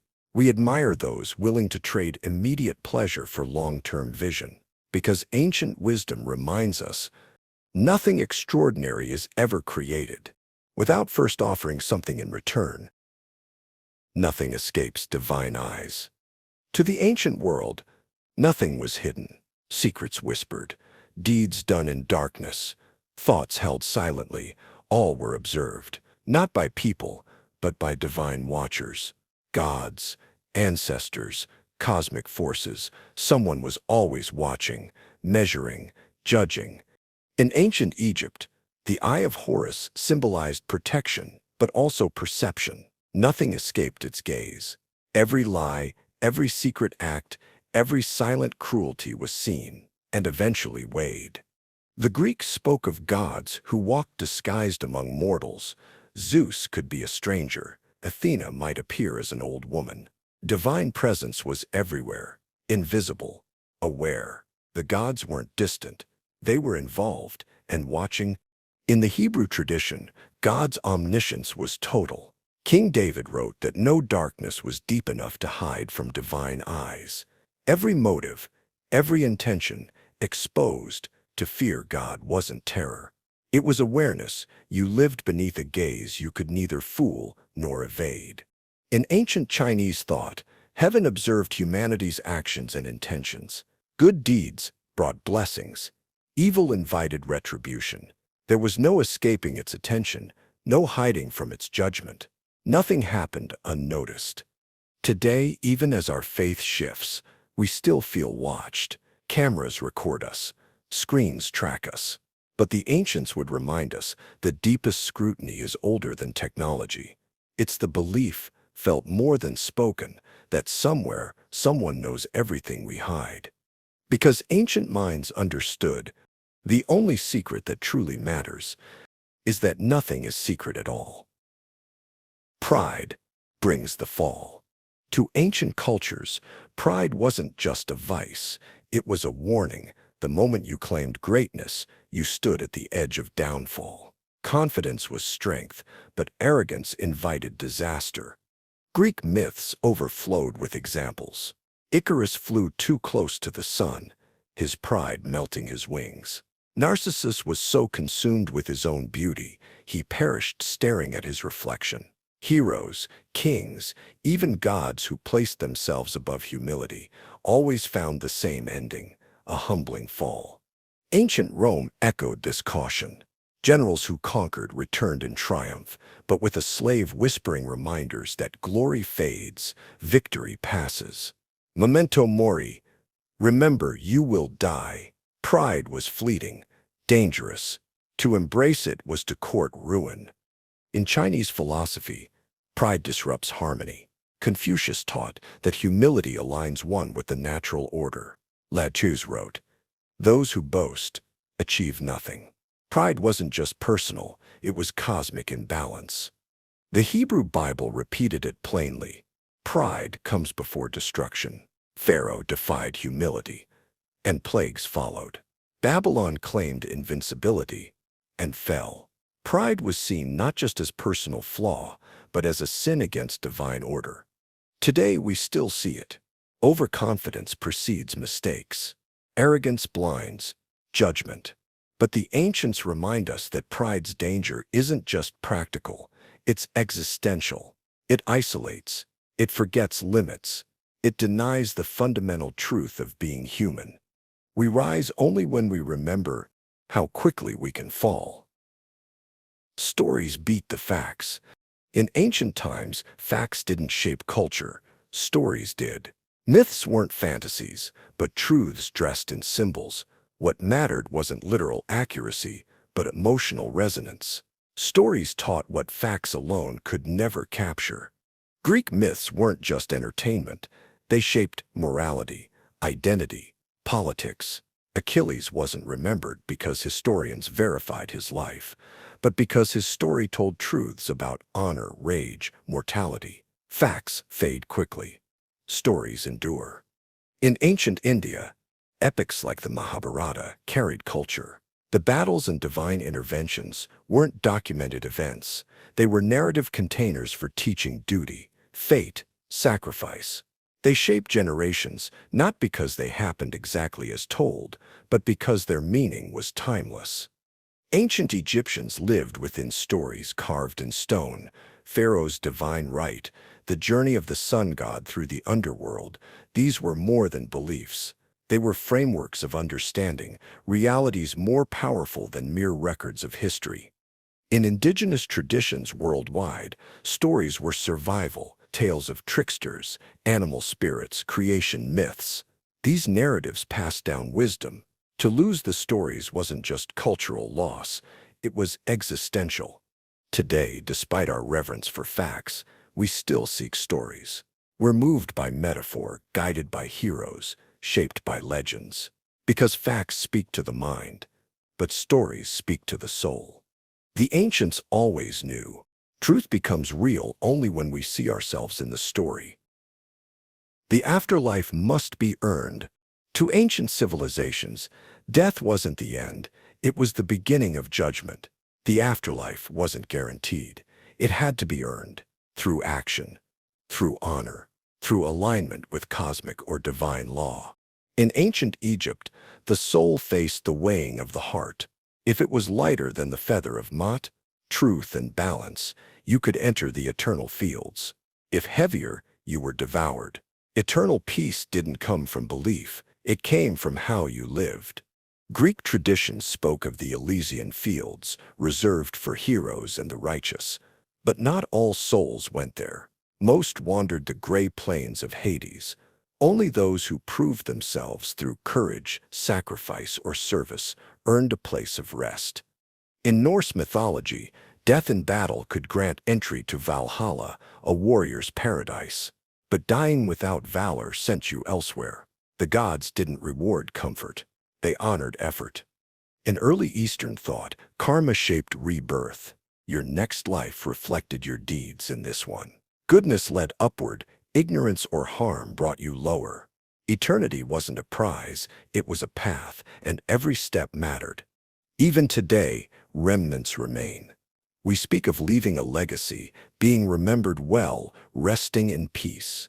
We still believe, in some way, that how we live echoes beyond the grave. Because the ancients knew, death opens a door, but your life decides where it leads. Words must show respect. In the ancient world, words weren't cheap. They carried weight. They could bless, curse, elevate, or dishonor. To speak carelessly was not just rude, it was dangerous. Language shaped reality, and respectful speech was a form of order. In Confucian China, entire philosophies centered around proper words, rites, titles, greetings, all had to reflect one's place in the world. To speak out of turn was not only impolite, but destabilizing. Words maintained harmony. Disrespect cracked the foundation. In many indigenous cultures, naming someone was a sacred act. Elders were addressed with reverence. Nature, spirits, ancestors, all required careful speech. You didn't just speak to another person, you spoke into the web of existence. The Hebrew tradition teaches that the name of God is not to be spoken lightly. Even today, it's often written incompletely, YHWH, out of respect. To misuse words, especially divine ones, was a violation, not just a mistake.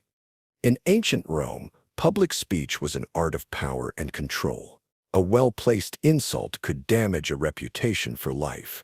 A well-spoken phrase could rally armies. Speech had consequences, spoken in the forum, remembered for generations.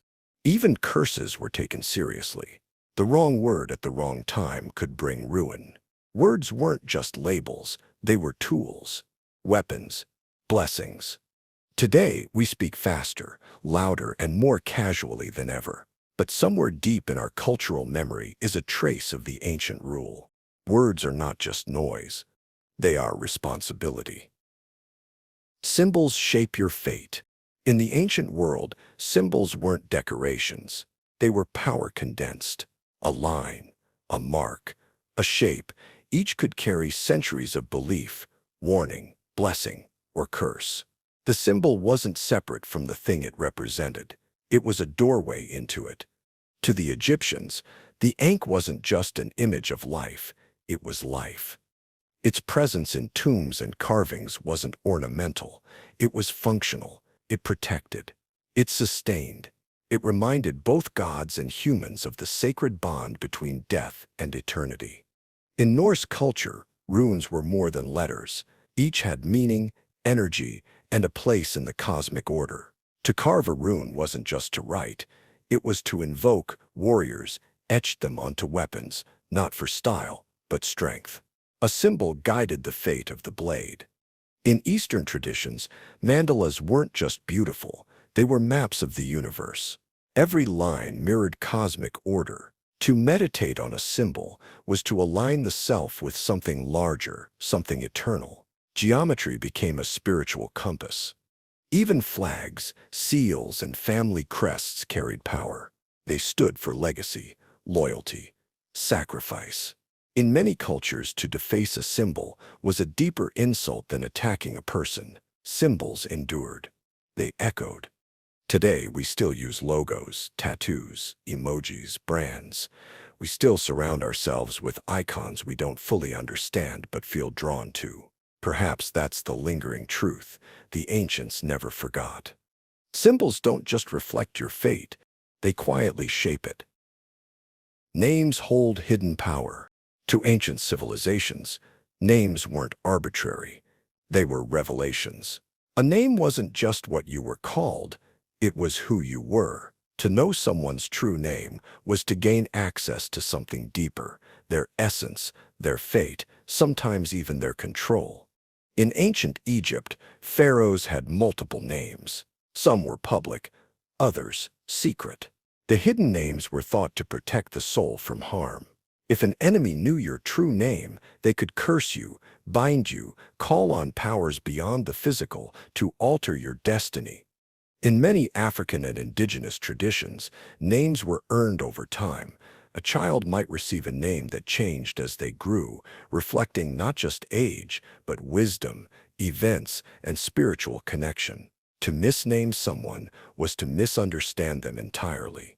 In the Old Testament, when Jacob wrestles with a divine being and is renamed Israel, the name marks transformation. He is no longer who he was. The name is a signpost, a redefinition of purpose and identity. Even in myth, to name a demon was to weaken it. To name a god was to invoke it. Words had meaning, but names had power. They weren't spoken lightly. They were whispered, chanted, protected.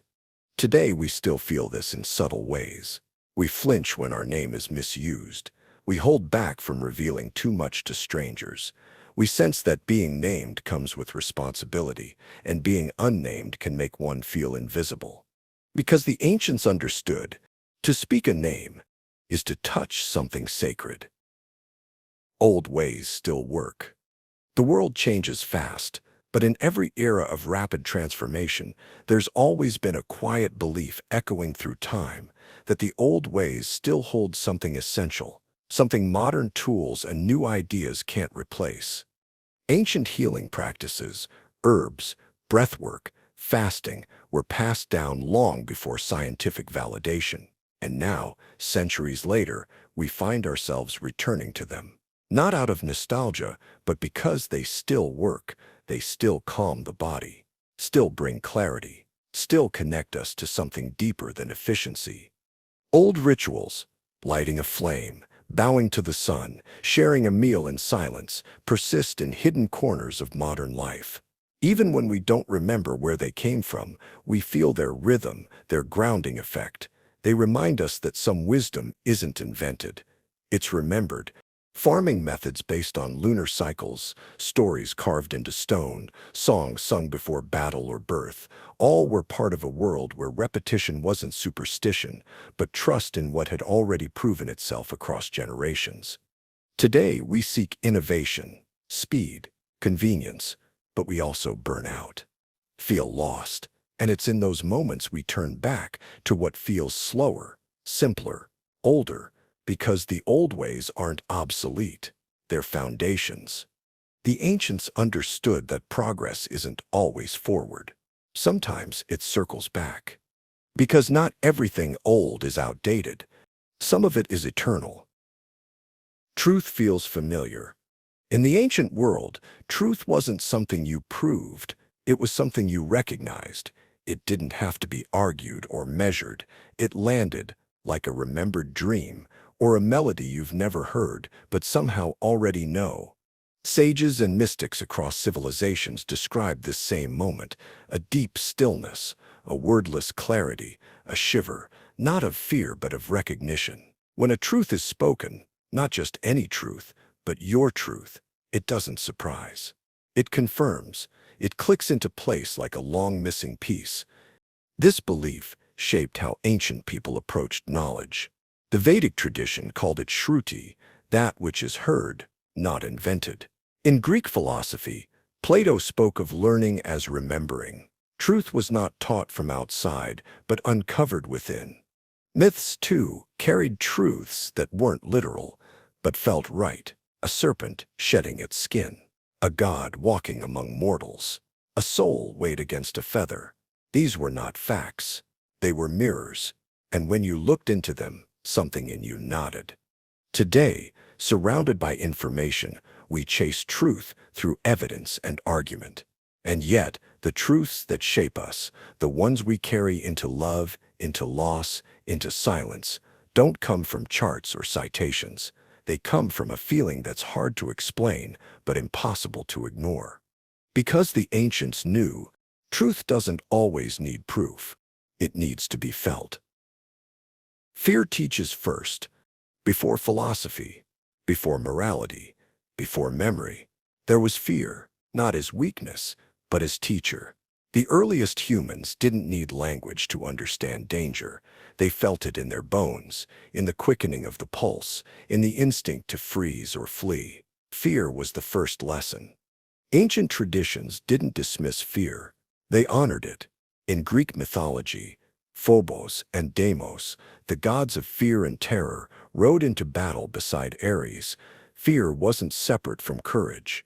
It shaped it. It reminded mortals of their limits, their fragility, and the price of arrogance. In many tribal cultures, young initiates were led through fear rituals, darkness, isolation, symbolic death, not to traumatize, but to awaken, to teach respect for forces larger than oneself, to burn away childish illusions and reveal a deeper resilience beneath.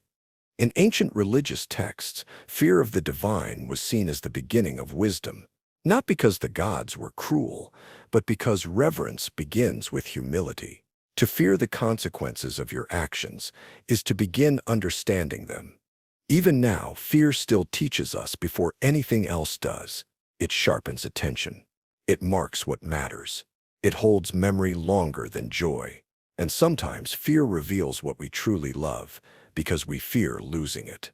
The ancients didn't try to escape fear. They listened to it, followed it, let it carve their character like stone. Because they understood, fear doesn't end the journey. It opens the gate to growth. Justice always finds you. In the ancient world, justice wasn't an institution.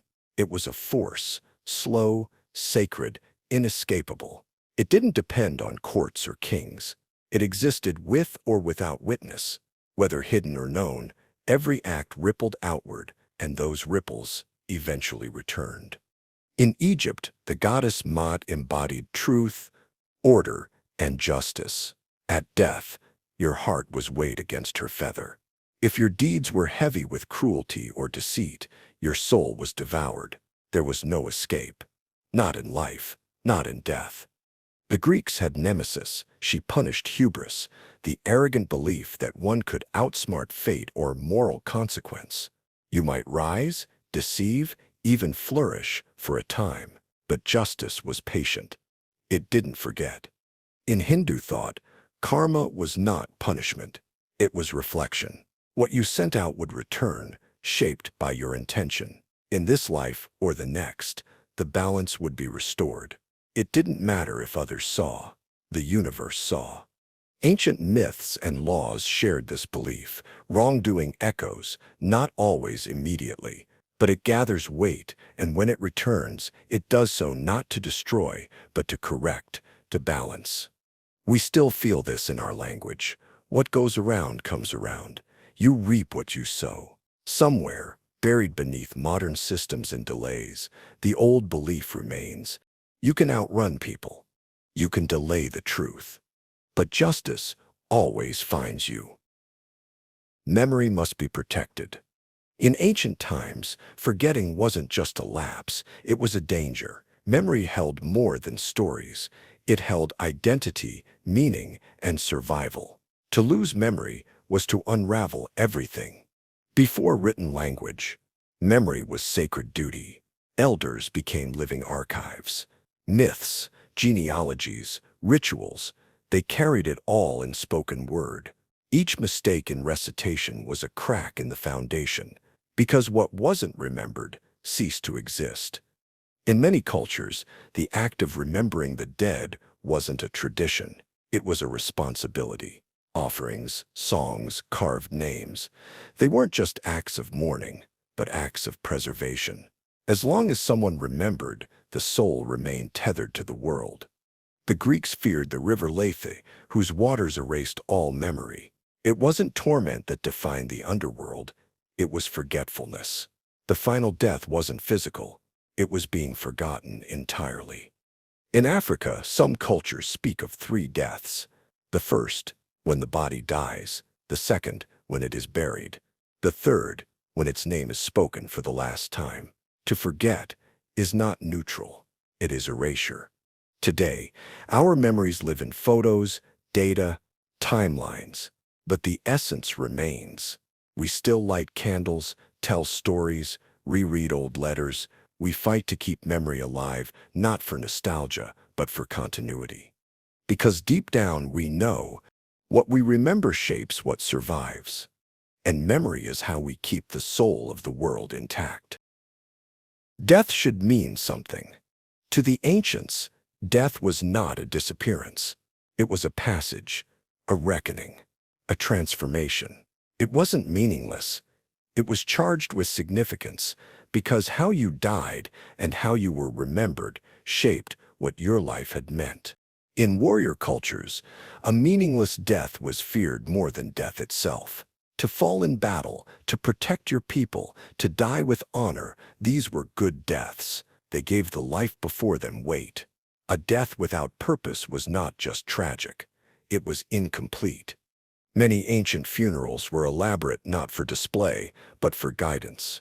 In Egypt, burial rites ensured the soul's safe journey. In Viking traditions, fire and sea carried the spirit.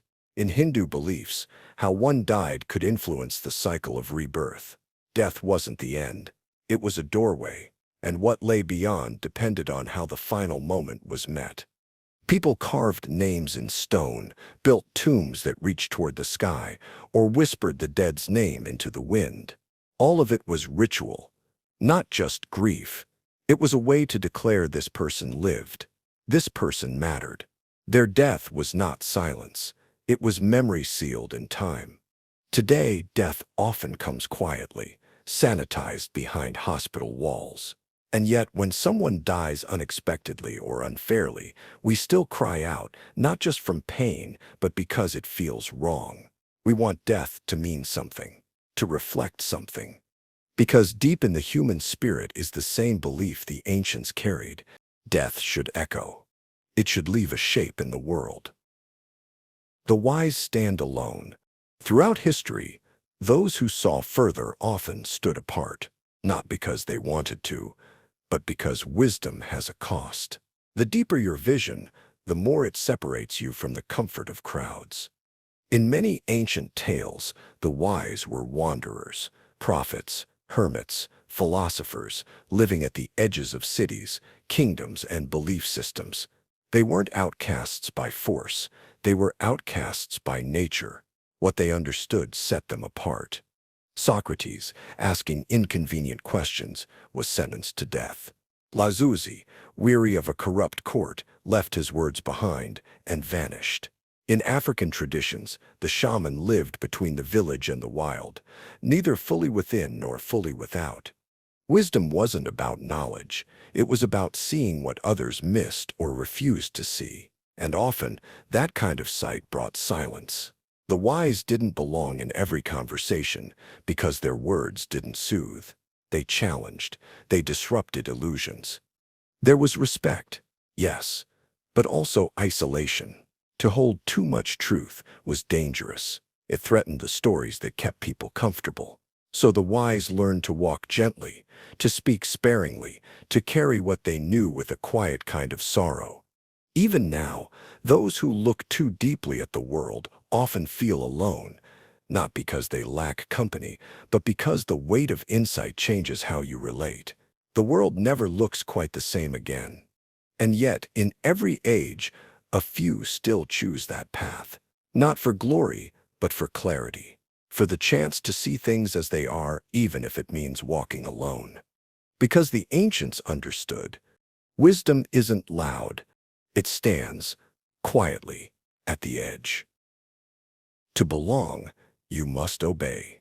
In ancient societies, belonging wasn't just about connection, it was about conformity. To be part of the tribe, the temple, the army, or the family meant aligning yourself with its rules, not just publicly, but inwardly, not just in action, but in belief. Obedience was sacred, not because leaders were flawless, but because unity was survival. A single voice of doubt could shatter order. One stray act could invite danger. So obedience became a virtue, woven into rituals, myths, and moral codes. In Sparta, the citizen who disobeyed was more feared than the enemy. In Confucian China, filial piety, obedience to elders, was seen as the root of harmony. In religious orders across the world, disobedience wasn't just defiance, it was sin. The logic was simple. Disobedience meant risk. Risk meant instability, and instability threatened everything the group had built. So systems were created not just to enforce rules, but to make obedience feel like love, like loyalty, like identity itself. Even today, this lingers. From classrooms to corporations, families to nations, we learn early that to be accepted, we must adjust, smooth the edges, speak the right words, swallow the questions. We trade pieces of truth for peace, unsure where the line is. Because ancient wisdom still whispers, if you want the warmth of belonging, you must first kneel before the rules. The gods just changed names. Ancient people saw gods everywhere, in the sky and sea, in storms and silence. Every force had a face, every mystery a voice. To speak of war was to invoke Ares, to speak of love Aphrodite. Fear became a god. So did harvest, fate, and death. We like to think we've moved on. That mythology has been replaced by science. That ritual gave way to reason, but the structure remains. The gods just changed names. Now we speak of algorithms, markets, and systems. We say things like the algorithm didn't like it, or the market punished them, as if these were living forces. They're not people, but we treat them like gods, unknowable, powerful, deserving of reverence or fear. We used to pray for rain. Now we refresh forecasts. We used to make sacrifices to ensure prosperity. Now we sacrifice time, health, even truth to appease systems we can't quite touch. We fear being cast out. We hope for blessings. We wait for signs. The language is modern. The instinct is ancient. Even fame, once the domain of mythic heroes, now lives in follower counts and viral moments. Olympus became a platform. The gods became us, filtered, idolized, unreachable. But the core remains. We still seek meaning in forces beyond our control. Still try to earn favor. Still whisper into the void, hoping something greater is listening. Because perhaps deep down, we never stopped believing. We just changed the names on the altars. Thank you for spending this time exploring ancient echoes that still shape us. If any of these beliefs stirred something in you, a memory, a question, a quiet recognition, consider leaving a comment and sharing your thoughts. And if you'd like more journeys like this, feel free to like the video and subscribe. Sometimes the oldest ideas aren't behind us, they're beneath us, still holding everything up.